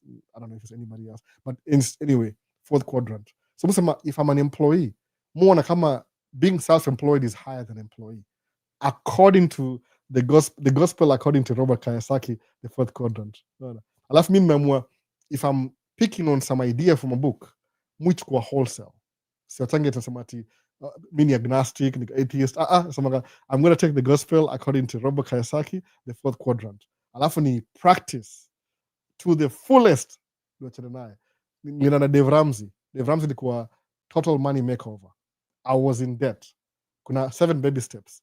I've never accomplished the 7 baby steps, but niko halfway in, by the way. I'm still running that program, Dave Ramsey. But what I learned from that, ile ma evidence yangu ilikuwaje, I paid off my debt in full. Siku the only debt mwaga nayo ni business debt. Na hiyo si yangu, ni ya business. It still bothers me still, but ni ya business. There's nothing I can do. When you're running a business on a daily, sometimes utakuwa na cash, uko na cash value 40,000, alafu na debt 40,000. But still, si ati umekwama, hiyo ni business. I came to understand business is different than personal. Business debt ni business debt. Personal debt, that's where the problem is. Sababu najua hii business debt, si ati ni imekwama, ni ile something will happen, sijalipwa job fulani hivi, maybe somebody owes me 20,000. Nikipata na offset hiyo story. So I'm always trying to treat my business ni kama personal. But personal, kama naweza show. Watu sema hivi kila saa. Kuna ile credit kama ile issue ya bure. Nini credit score ya bure. Unaona? Kama sijikaita share information yangu. Si phone nyingine. Apologize. Wala sana najua. Unaona? Credit score ya sahi kwa nini? Naweza show, by the way. I'm very proud of that. I'm very proud of my credit score. Very proud. Because it took me so long kufika 800. So long. So many years. Trial and error. Unaona? Wacha nitry kama naweza show kila kitu. Unaona? Ukisema kama studia jaba, shauri yako. Unaona? 18 kwa wapi? 800. Nimenyamaza. Chifungue. Hii ni Xperia. Nataka kuhide. Kama itashow, sijui. Okay, sawa. Na show credit score. Ili work so hard. Atene kama kuna any information, I'm sharing any information. Hakuna. So hii ni atene kama kuna any information. Hii ni credit score yangu, by the way. Tuanze na kamera gani? Hope itaona, sijui hata. Ndio credit score yangu. Credit score yangu ndio hiyo basi. Unaona? 826 ni credit score yangu. Sahi as we speak. Nikiwa ni buy gari kesho ita reduce. But moga 800 credit score full time. So like I'm to understand difference. Kuna vile business na run, kuna vile personal na run. So you don't want to have so much of your debt kwa personal side. Kwa nini? Inakuharibia credit. So una keep all the business side. Personal side. So me objective yangu personal lazima ikuwe 800. Period. Kwa nini? Ile mlemusema ile words zingine za when luck is when preparation, opportunity means luck is when opportunity, preparation means opportunity. You know, unakuwa very lucky. Sometimes kuna a little bit of luck, a sprinkle of luck. Everything it'll work out the first time. Sometimes when you're having a hard time, it's become a learning curve. So in the 800 credit score, it'll take so many years to believe. I mean, wife yangu wana perfect credit score. Yeah, hajaikuwa na shida, hajai default anything. Thanks to mimi. Natry kumlipia kila kitu. Sugombana by the saa zingine. Credit score yake. But ina work out hivyo. Even if mambo ya credit score makes sense kwako, just know kuna over 750 and over when you're excellent. Mi kuna 826 credit score. I'm very proud of that, by the way. Hiyo ni achievement kwangu mimi mwenyewe. Personal achievement. 800, na live kwa 800. You make it happen. Lakini business kuna debt yake. Kama kuna deni moja ya 25,000 sijalipa, kwa nini? Ilikuwa track repair, it will take me a while before nimalize. Na vitu kama hizo. So it happens. But ni ile, you'll spend money ya track repairs as long as you keep the truck running, it will pay for itself. Sababu truck ikiendelea kurun, it makes more money than your debt anyway. but hiyo ni business side, hiyo si personal, has nothing to do with me. Unalani hivyo. But if you're thinking like everything the same, Albo will make how much? 800 a week. Man, 800 is mob sana kwangu, by the way. Niliachieve hiyo goal nikai bypass. Hata keep up na inflation. So it works out. If nimalize, by the way, niliambia mama namaliza, acha nimaliza maswali sahi. Leo nimework hard sana, by the way. I can feel it. Wachangu nasema nimekimbia how many laps sijui. Hii nipatia, aya wachu nipatia nini. Nikiongea sana kama nimekimbia. I've used the same energy. So block yeye, asiwezi block mtu, asiwezi block, hakuna haja. Albo, what's the baseline of success? What does one get to and decide now they're successful? Kajaliwa. It depends on you, by the way. It depends on you. Kuna wase, one of my examples. There's this guy that I know. Nasema jina yake, but yeye amekaa hapa States 35 years. 35 years States. Yani, I think half of his life amekaa States already. Mi nikamkama niko 30 something. So before nikuwe half ndakuwa 60. This guy is over 60. Amekaa hapa half of his life amekaa hapa US. Actually more than. Nikamkama ako 20 something. Mona. Yeye akona 4 kids. All of them wameenda Ivy League schools. Ivy League schools. Zile Ivy League schools. Hata si nne anymore, more than 4. Ma Princeton, manini. All his kids outwork, sijinitumia jina stocks ama nini. Fortune 500 companies. Kuna mmoja anafanya kazi Facebook, mwingine Google, mwingine Apple, mwingine labda Tesla, kitu kama hiyo. Yani zile company the best in the world, Nvidia, wanafanya job huko. Kwa nini? Success yako ni ile, what do you want in your life? Mimi, I will be okay, by the way, nikishitu vile nimeishi sahi. Usemaje? I want to have a house, roof over my head, niko na watoi na raise, I have enough money for their food, alafu niko na investment, ile nikimaliza hii life yangu mimi nikitoka, at least my kids wako millionaire dollars, just based on something I did while I was alive. Hiyo ndio success yangu. Kuna success yao ni kujenga nyumba, sijui, yani your rich life ni wewe unaamua. What do you want? You want to travel the world? You want to do this? Juu kubuy motorbike, hiyo si success. Hiyo ni midlife crisis. I can do that if I want to. No. Motorbike ni very, okay, see, very cheap, but relatively I can afford it. If I want to, I can afford it. Motorbike. I've been thinking about it, by the way. But really, what's your rich life? What do you want to achieve in life? You want to raise your kids when in college? You want to see them get married? Hiyo ndio udosi yako. Hiyo ndio ni success. Kami, my first objective before you do anything, I wanted my parents wakuja hapa hivi. One of my grandma, my mom's mom, akasemanga, one day nitakwenda America. You guys, nyinyi, my grandkids, nitakamwenda America, alafu muni invite nikuje kuvisit. Sawa. So guess what? Ile time alifaa kukuja, alikuwa msick, my grandma, alafu akadie. So alikuwa alidana ile unfulfilled dreams. Lakini yeye alifaa kuja America. My mom atakuja America pia, yeye alikuwa na hiyo dream. So guess who got my mom in America? The kid with no degree. By the way, family yetu, mimi sina degree alone. That's it. Mimi alone sina degree. Mimi nimleta hapa. Ile hypothetically ilikuwa mimi nikumleta hapa hivi. Angekam anyway, but mimi nitangulia kumleta. So I take that credit. So kitu kama hiyo ikaleta mbuyu hapa. Alafu because ni create hiyo atmosphere, sisi akakuja kivi yake. Bro, mimi nileta bro. 100% nileta bro hapa hivi. But nilitumia advantage pia, nilisema tu whatever happens kamleta hapa. So hiyo ndio ni yangu, dream yangu. Sasa tu on a basic level, dream yangu ni hivi success. Kusaidia watu kama wale wako young kuliko, wale wako na time ya kuishi life, or make the right decisions. Alafu kuja kusucceed in their, mimi sijui their own success ni nini. Hope sasa niko old, nimekaa kwa wheelchair hivi, I'm too old, and the albo ni succeed because of wewe. That will be enough for me. Lakini personal ni ile niko na enough money ya kuachia watu wangu inheritance. Wasiishi life ile mimi niliishi, na kuna ile discipline pia. Si ile sema tu wakule hiyo Toyota kuwe losers. Pia wa recreate your story. That's what it is. Success ndio hiyo. Depends how you sababu wale watu think na success hawananga limit, ni limitless. You never know. You might think hapa uta end up 10 times hapo. Unaona? Mimi kuna usually make 800 a week. Sikizi mu make 800 a day nikienda job. So it may surpass. Hata sijui, I don't know what to say. Ile tu ile intention ile itakupeleka mbali sana. So Vini asema nini Vini? Negative people have a habit of dragging you down in their own level. So you just ignore them. I don't think I go negative. Ile tu na complain, sijai mpigia simu. He's ranting. he's telling us what he's thinking in his mind. So it's a big deal, by the way. It's a big deal. Don't nini. How I wish people can know huku majuu information kupata ni noma walai. Kupata mse anakupea information like Albo walai. It's 1 in a million. It's true, by the way. Hata mimi sikuwa napata information. Musha information as a middle finger to somebody who would never share information. Kuna mse alikuwa anajua everything, lakini intentionally aniambi. Imagine, intentionally namuuliza block. Oh man, alafu nikaambiwa umse anajua anakuambi really na vile mumsumbua sawa sema one day when I figure this thing out ndaambia wasee for free kila mtu, ndaharibu hiyo mountain. Kuna wase mpaka leo mpaka leo msee, mbona naambia na history yote basi, kata hiyo story. Kwa nini sasa? Why should I do that? Kwani what's the problem if a few people are rich? By the way, mindset rich, I don't know what that means.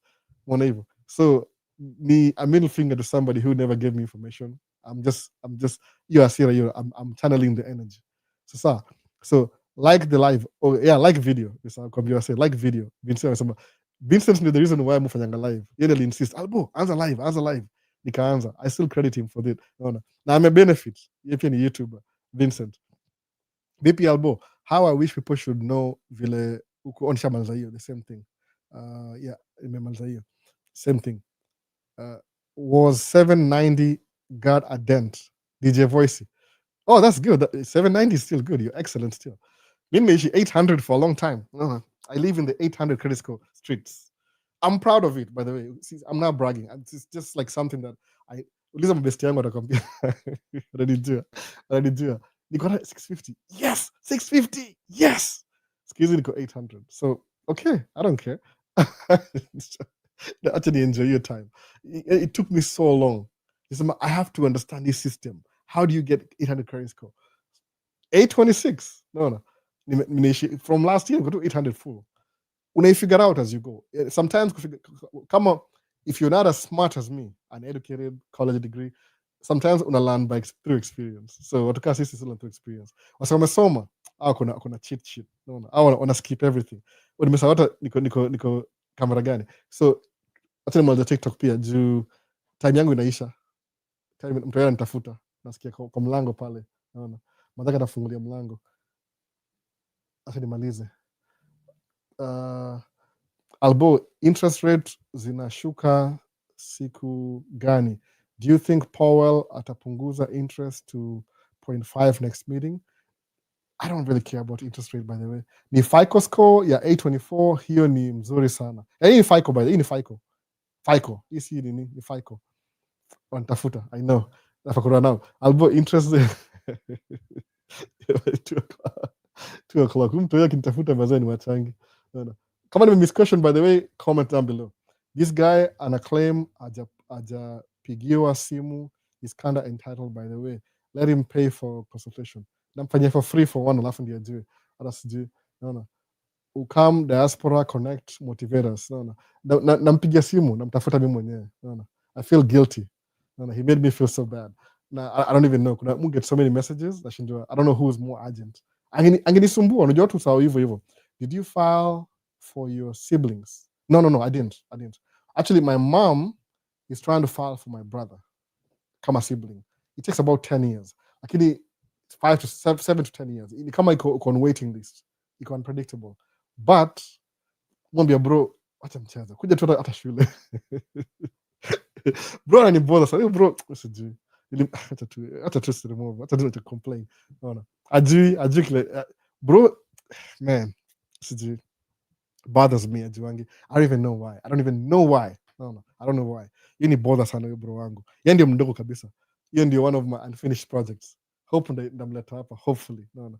So hope you have. Niambia bro, okay. Sababu kweli niambia bro, nakutumia 1 million Kenya shillings. Niambie what do you want to do with it? 3 years ago. Ajay get back to me. Now that time I had that money. Mbona? Nikasema umseni aje bana.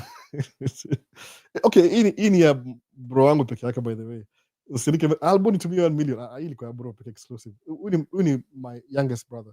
Tulianza maisha na yeye Nairobi, so naelewa where I'm coming from. So any still it's my younger bro. I take care of my little bro. Sana sana. Give me, I'm giving you 1,000,000 Kenya shillings. Sahi. Niambie what are you gonna do with it next week? Hata jaini anza paka leo. Unaona? Sasa ndio mseni bana. Anaelewa kweli manini. Sijui. Maybe he's too comfortable. So hope you have set up a trust fund for your kids ndio wasimalize do. You this professional consultant Albo. Do you know how to apply for a trust fund? I know how to do it. It's not that hard. It's true. Lakini because of the complexity of trust na hizi law, advisable ukidraft trust, tumia lawyer, tumia somebody who's familiar. Ndio kwa sababu once umeiset alafu kuna mistake, it might hurt you later. So tafuta professional. Vitu zingine yani usiende ujifanyie mwenyewe. Naona. So yakwanga hivyo. Don't open the door. I'm almost done. Please. Greetings from East Coast. Najua East Coast. MCO. Najua nani East Coast. Nada. Just checked. Katan dues, yes, ndio nimeangalia sasa hivi leo. Use your bank app. FICO score ni 624. Nilikuja January this year. Hiyo iko sawa. Una grow, Leon. Hiyo ni una grow. That's good. Msemi ni kwa sijui ni 4. Cheka ni. Uko 6. Mimi nikamsewa ghetto, niko na ghetto ule hata sina cheza nini. 800 it may take so long. That's what I appreciate sana. No. So Alboy in interest rate zinashuka. Interest zikishuka ni kama hiyo kwenye flood market. Sijui naweza explain aje, itakuwa Brawley ndakwambia baadaye. High ni better than low. But you know why? Usikue cheap hivyo. Chase hiyo nini. Kumbuka ile story ya nani ya Warren Buffett isema aje, when interest rates are high, be more greedy. When they are low, it's a house story. Yani unakuwa opposite. Watu kimbia hivi, we kimbia the opposite. Even watu make do. Unaona? So success ni relative. So FICO score 826 by the way. Unaona? How do you check my credit score, bro? I came in January. Fungua hii app itonga Credit Karma ama Xperia ama banki yako kama kuna bank account. Unakupatia ile ya free, ile annually. Juu 650 ni poor by the way. J1 kit 650 ni poor. But get it to 800 ama 750 at least. It takes a while by the way. Me actually nimefika 800 tangu ni buy van. Una hiyo van ni buy last year. I had so much basi kuna any revolving credit kwa account yangu. Ndio nika buy van. Move vitu stupid saa zingine. But I mean to the objective it sounds crazy. Kama sasa nimepigiwa simu na watu wa Apple wakaniambia if you don't use our credit card we're going to shut it down by the end of this month. Me nani nikabuy computer. Nadi Apple card ya business. So I don't want to lose the business credit. So nikasema wacha ni buy computer. Simuona hivi nikienda box computer. Hii ni brand new. I don't even need it. Niko na MacBook Pro 16 inch hapa hivi sasa 2018. It still works. Kusema I don't want to lose credit. Nilibuy van ndio ni bill to 800. Tangu ni buy van 6 months sasa imeenda to 800. So now I can pay off the van. No. Sometimes you play their game but una play to your advantage. Umeona? Alafu mostly hii game you make sense if you have steady income. Usisahau hivyo. Come number 2. Yeah, TikTok. Kuwa na steady income. Yani have money. Kuwa na have money, you'll always have a good credit score. Understand system. Believe me, itakuwa to your advantage. Me, I don't know everything, but the things I know now, 5 years from now, ndakuwa hata maybe 5 times where I am today. Najua, and it's given. No. Your trajectory. I'm already on the road. I'm traveling. Nimeanza. So wacha nimalize. Wow, money 650. Rich Dad Poor Dad. Kuna Rich Dad Poor Dad, alafu kuna the fourth quadrant. Nafani buy your books. Jiko happy. Why US eco is so terrible since Trump? Akona different policies. Said Ali. Akona different policies than normal. No. Juu ndio his last term. Yeye ni lame duck president. So lazima fulfill all his dreams because atakuwa president tena according to the constitution. This is it. The last time. No. Watu wana 2 terms. This is the second term. Done. Unafanya interstate ama local. Caliph Junior. Niko local mbaya. 15 years local, by the way. 15 years. No. Local. How do you get work authorization for trucking? Mu work na local construction companies na broker. No. Kurent truck na kujiemploy inalipa niaze hapo kabisa. Usirent truck. It's more expensive. Just buy. You need short-term goals. Kuwa na long-term goals. Wakenya na salamu hiyo, alafu ukijibu next umeshinda aje, niko poa, usiblock wase tusikie side take usikuwe kama Owen support wa bwana Mwachungwa wa kublock watu. I miss blocking mtu, by the way. I don't need to. You don't really need to watch my video. Umeona? The truth ni ile ukianza kuingia social media, some people will like you, some people won't like you. Umeona? Understand tu yani. Alafu maybe eventually they'll like you. Kuna wasa walikuwa enemies wangu saidi mabesti yangu. They didn't know me. No, they didn't know me. So maybe nafana kama ni I don't know the best example ndajiuza. Anyway, hii ni episode 101 ya live tangu tuanze, tumekuwa na episode 101. That's why nimetry kuchange vitu kidogo. Sasa na live stream kwa live stream hivi tena show. Na live stream kama shorts. Unaona? Na live stream shorts hivi na horizontal at the same time. Unaona? Na live stream hivi na hivi, unaona hivi. So kuna hii shorts YouTube imesema hivyo. So nimechange vitu from 101 mpaka nimevaa shati. I'm promoting the new Maisha States. Unaona? Maisha States ito man cave talk. Imeandikwaje? Tatoa shit moja hapa niwaambie. Utaanza kuzibaya kwa store. Hii ni business ya wife, hisi mimi. Imeandikwa Dino Cave Studios. So yes, mimi ndio Dino Cave. Mwaga Alhao. So ameandika nini? SG. Imeandikwa live Q&A at Maisha States established 2023. Maisha States Man Cave. Ndio hiyo t-shirt basi. Kama inakaa poa niambie, alafu tutaanza kuziprint. Wasao bye.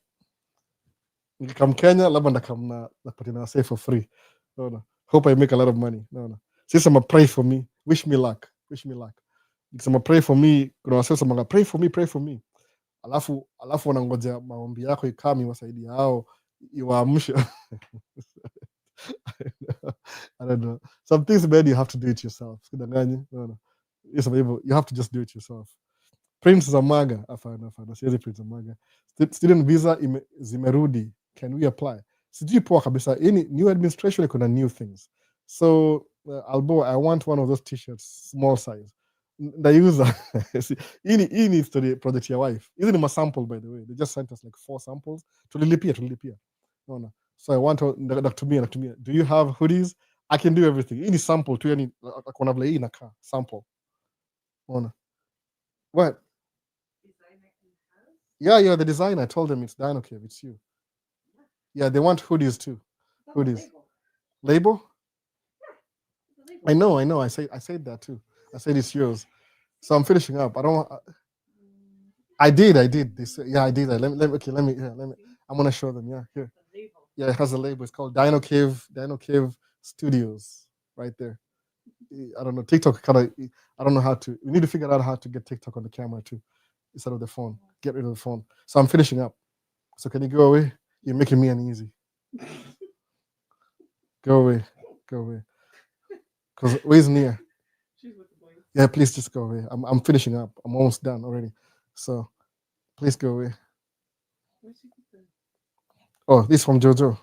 Tamo Grill. The elastic one. I don't know. I wanted to try it out. It's already broken, by the way. We'll send my mom to get more. Okay. Yeah. So hoodie, please, and t-shirt. Tadu hivyo. Ili kwa tu sample. Hii ni sample tu kwa na vinakaa Maisha States alafu tuendelea. No. Albo, utaki tuone mama. Okay, they want to see you. Come here. They don't have the zip codes out. They just have pullovers. Where? As you know. Show your face. My face. Yeah. Oh, this is TikTok. Here, TikTok. They can't see me. I gotta pull the phone out. Can you? Hello, TikTok. I'm seeing how well like you're talking to the tablet. Okay, tips on paying to improve your credit score. Don't pay for your credit score. Tips on paying to improve your credit card. So, the wrong questions. I'll ask you. How do you make more money? Like starting your own trucking business or going to school? Depends on where you're at in life. Exactly. So she prefers going to school, not driving truck. No. That's a conversation for another day. No, I'm just saying that because I was like discussing that on TikTok and it's going crazy. That actually for another year. I can't even talk about that right now. Okay, but does trucking make you money? Yeah, it does. Like what kind of job can you compare? Like whatever you make in a month Is there any job No, with the 1 I'll month put it this way. Mhm. Like, if I go to school, microphone? yeah, okay. If I want to go to school and make what I make in trucking per hour, which is a job, by the way, it's not like a 1099, like I get to take home everything. Business, like a business. It's not a business, it's like a job. To make the same amount, I need to be have a doctoral degree. Doctoral degree. How long does that take? How long does it take you to get that? Ooh, if I started right now, which I can't because I need to get in, I'd start with the prerequisites and everything. It's going to take me like between 4 and 6 years. 4 and 6 years, right? And that's, I already have a master. Sorry, I already have a bachelor's degree. Yeah. It's just it's not in the same. What do you call it? It takes you a while to get to that level. So trucking, the good thing with trucking is you can go to school for a month. And you can be making like what doctors make in a few months. Not right away because you got to buy a truck. Yeah. You probably want to drive for someone first, so it could take you maybe a year. But even that, it's faster than to get a doctoral degree takes like 10 years or something from the start. Yep. So it's worth it. It's worth it. I have things that I'd like to say I can't talk about right now. Maybe in a year's time or so, I'll be able to say more about why I'd like to step out of trucking. It's good. Trucking is good. It's not like I'm not discouraging anyone from joining. It's a good thing to do. It's fast money. Like if you want to make doctors pay in 1 year, get your license, drive for somebody, get experience, buy your own truck, start your own business, right? Especially if you're a woman right now. Yeah. Because I know you try to you don't talk politics, right? No, I don't talk politics. Don't talk politics. Stay away from politics. Yep. Yeah, but especially if you're a woman, for reasons if you want to know, go watch other people's TikToks and you'll find out why. Is that good? Why? That's not political, right? I don't know. Yeah, women right now need jobs where we can be independent, we make enough money to survive on our own, and if you do trucking, the nursing thing, like by the that no, that's political. I never said. I try to stay away from that. I never said. I'm saying go look it up on TikTok. Yeah. So if you're a woman and you need a career or whatever, even as a driver, you'll make enough. By the way, like you don't have to buy your own truck, but you'll make more if you buy your own truck. So, and you're independent and you have more flexibility. And like if you have kids and you like, hey, dispatcher, I need to take a day off because my kid has an appointment or whatever, it's not going to be as big of a deal. Like if you're employed and they pay you 300,000 a year, they pay you hourly. Yeah, no. Like if you're an employee and you make like $500,000 a year as an employee, they own you. They own you. They own you. The more money you make as an employee, the people who are paying you that kind of money, they own you. And they'll catch feelings if you start taking days off. And by the way, that's everybody. Like, that's everybody because if but you're hired to do the as job, an employee, if you're making $500,000, they freaking own you 100%, 110%. Yeah. They tell you what to do. Come here, go, sit down, whatever. Because they know they're paying you a lot of money. So it's worth making $500,000 as a business because what do you have as a business? You're more independent. Yeah. You can take a day off if you want to. Exactly. And you're not gonna like lose your truck. Yeah, your truck is always there. If you take a day off because your kid is sick or something. Like exactly. It's not. You live life. It's not that serious. You're out of focus on the camera. You need to be in the middle. Mm-hmm. Oh, sorry. That's okay. I'll let you finish. Okay. I didn't set it up for white people. I had to video bomb you today. Okay. Wearing my shirt. Okay, they're good. They know that you. I told them you're the one who created it. It's not me. I know. Yeah. So they want hoodies too. I just want to know if people like it because, like, I don't know. It looks good. I like it myself. Because I can change it. Yeah. If it's not good, I can change it. That's my argument was like, the independence. Because if people, you can make a money. Yeah, with a master's degree, you could, but you lose your independence. No, you can't. Because if somebody pays you $500,000 a year, you can. Master's degree. They'll call you at midnight. Yeah. You have to show up to work tomorrow. You need a doctoral degree, and you need a doctoral degree in a very specific field. Yeah. Like you can have a doctoral degree in like theology or something, and it's not going to pay you trucking money. That's nothing. Yes, not trucking money. Theology is just you work once a week or whatever and have meetings. You have to be like in the medical field for it to pay. Or specialists. And by the way, even if I may, I'm sorry, this is your podcast. No, you can talk. I'll let you talk. I'm stealing the show here. Even if you're a doctor. And if you're an employee or something, doctors can work independently, right? Yeah. You can open your own clinic and all that stuff too, right? But like if you work for someone as a doctor or whatever, hold this so you can get the audio. if you work for someone, Closer. then you're still like they own you. They still own you. They own you. So like if you have trucks, you can buy more trucks. Mhm. Yeah, you can grow your business. And from the can money from scale the up. truck, you can scale up and You have can another scale business. easier. There's less red tape. Yeah, And red like tape. if you want to open up a clinic, not to discourage. Like if you're a doctor and you want to open up a clinic, do it. You know, but I'm not discouraging anyone. I'm just saying like yeah, there's good things about trucking. So Yeah, the thing is like it's faster. Like you get your cash flow faster than a 6-year degree. yeah, But with a 6-year degree and $500,000, they can call you at midnight. I want you to come to work right now. You'll get there right now. yeah. Yeah. Okay. Now you Get can outta go here. away. Get out of here. I was finishing up. People, Yes, please. I don't have. I mean, you can take over. You can Yeah, just come thanks, sit over thanks. here and start all over. That's okay. Yeah. So this starting the year, but they were saying the difference young, but they come out. If I'm not being so political or anything, the truth, Neil, get your master's degree, get a $500,000 job a year, but I will say they 100%, 110% they own you. If somebody's paying you over $250,000 a year, oh, please. Utaenda wabreshe viatu, whatever they want. That's what I meant by that. No. So we can't hear her. Fanya hivi, nafanya hivi, hii live yoko na recording, by the way. Kuna recording. Everything mufanya hapa iko recorded. Niko na backup, ya backup, ya backup, ya backup. So ukimiss, mu promote kila siku na sasa kiangi. Kama una miss live na iko TikTok, watu wa YouTube wanajua. Mu post every Friday recording in the previous live ya last week. No. So do they hate Africans? Hii ni story ingine bana. Mimi in the opinion too, by the way. No. $500,000 a year won't go anywhere. So Jonte, who? No, they don't. They don't. No. See water. No. What's the TT name? What's her TT name? Tracking name? Dino Cave Studios. Dino Cave. You guys need to present both of you. It's interesting. Actually, Kaujaiju, I mean, I saw got disagree. Total opposites. I took the same place, by the way. We're not on the same page. We are totally different pages. So naweza kuwind out hapa hivi. So mmesikia akona bachelor's degree, lazima ende masters, it can take some time.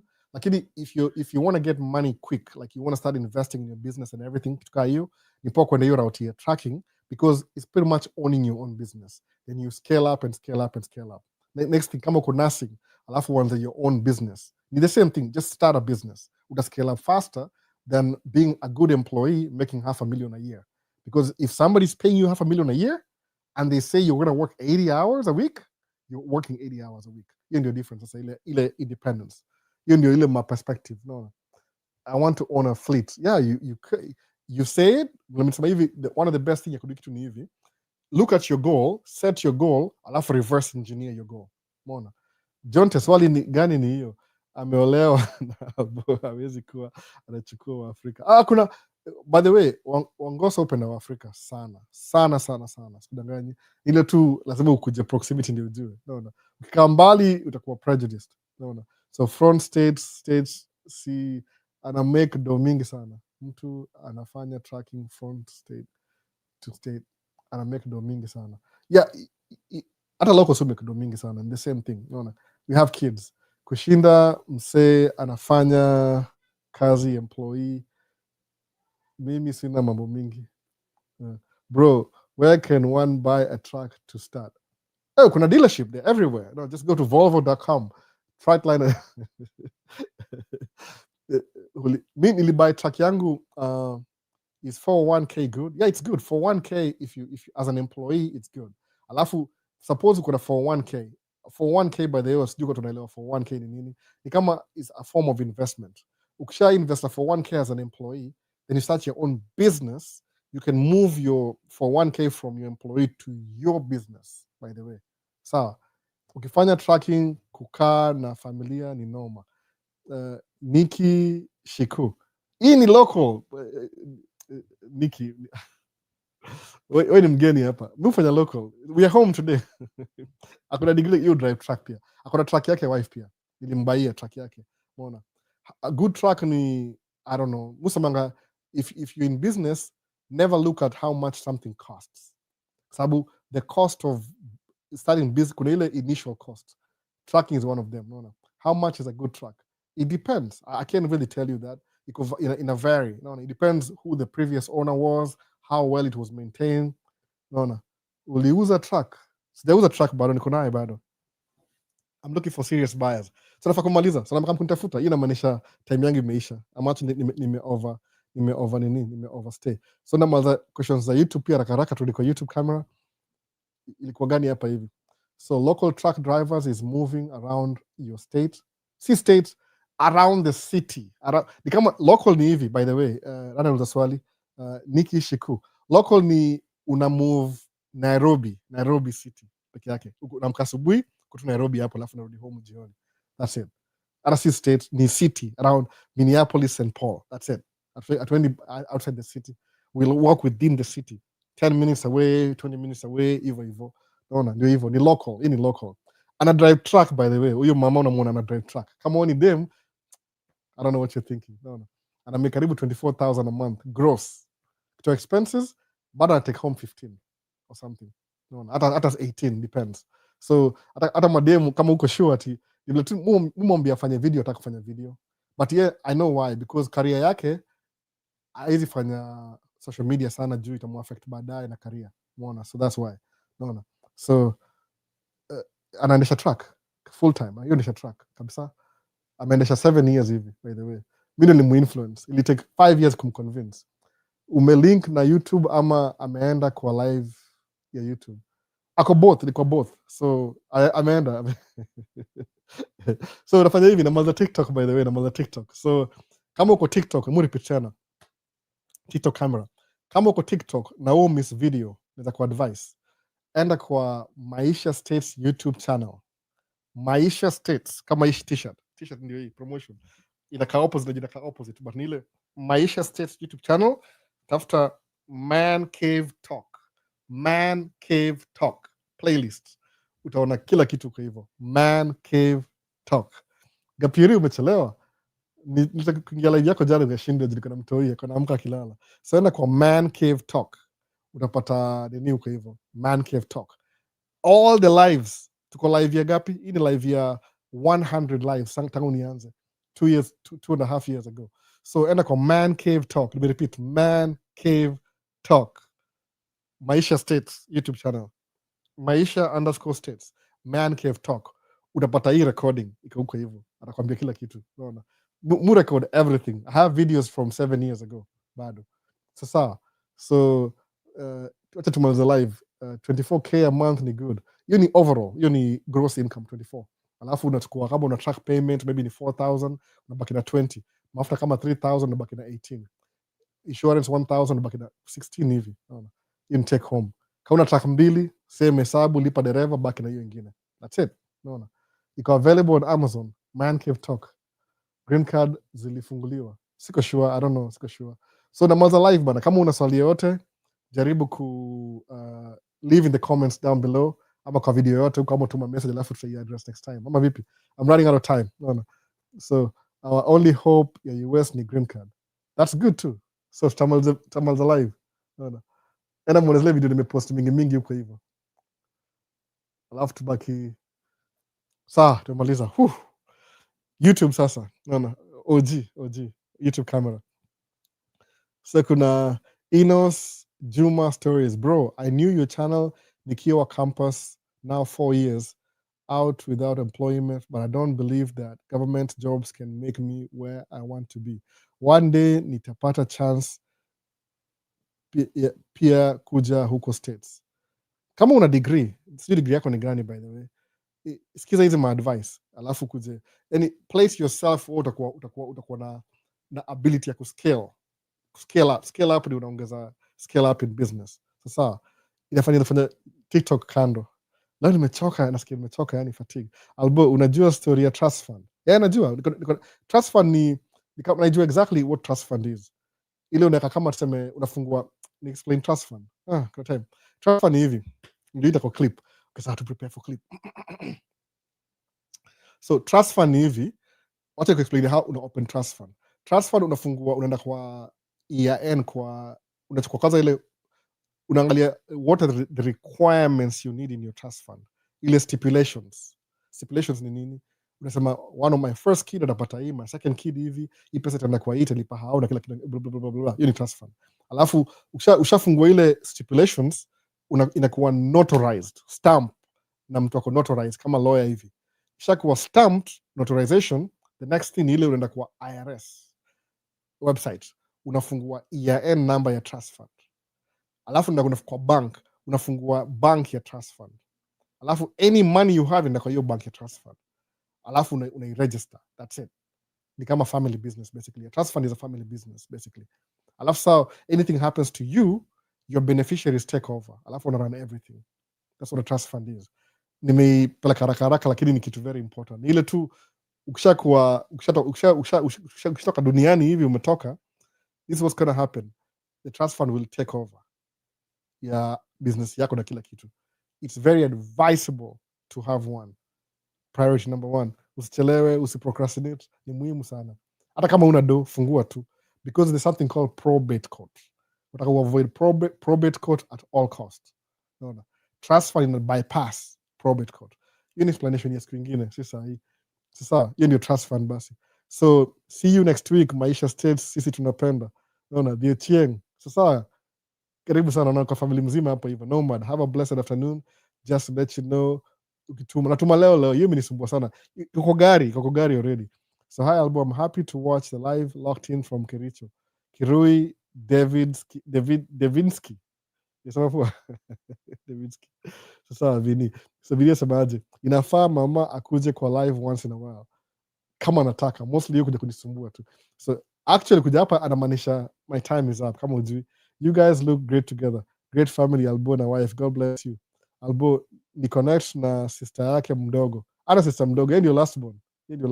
Wako wanne. Yeye ndio last born tu. No, labda cousin yake umeolewa wote. Yeye ndio last born kwao. So say hi to her. I will. Nini nyingine kuna Albo, inafaa have a conversation na mama once in a while. Kama atakubali. Akubalingi by the way. The live inakaa kushika sana. Kama atakubali sije. Najaribu kurekod kwanza. Unaona? Wagwan Albo, talk about leasing a truck as compared to buying, assuming you don't have the down payment or credit card. Naweza sema hivi, Njoroge Wayne, never ever lease a truck. Ever. I mean, if you want to, you could. Alafu lose money, then you can learn. No, kama mimi, you learn by making mistakes. And do lease truck, alafu make mistakes. Once you make mistakes, you'll quickly learn that. No. You'll quickly learn that the big mistake. So never lose money. Simple. Don't lose money. Sabu limit, you're paying 6,500 a month. Payment your truck ilikuwa almost 4,000. So akona lipa 2,500 extra just to lease truck. Meaning he was losing 2,500 every month. Okay, sabu 10 months, how much is that? Kama unataka kujaribu experiment, try. Lakini mimi na discourage. Hii video imeenda mbali sana. Nasema karibu 3 hours. So thanks for the info. Vini asemaje ni Vini? Nice time bro. Sasa situmalize live basi. Na good information from Kasarani. Wase, namaliza video hapa basi. Kama kuna any question, comment down below. See you in the next one. Peace. About. Tisho na kaiba Maisha States. You know, kama no. Na kaiba. Hii mic itaanguka. Nikele hapo. Sawa. Ndio Man Cave Talk. Tisho. Kaitaonekana. Sasa basi, baadaye basi tushamaliza basi. Tulimaliza live. Nimesahau nani mwingine. Leo nimework hard sana leo. End live. End.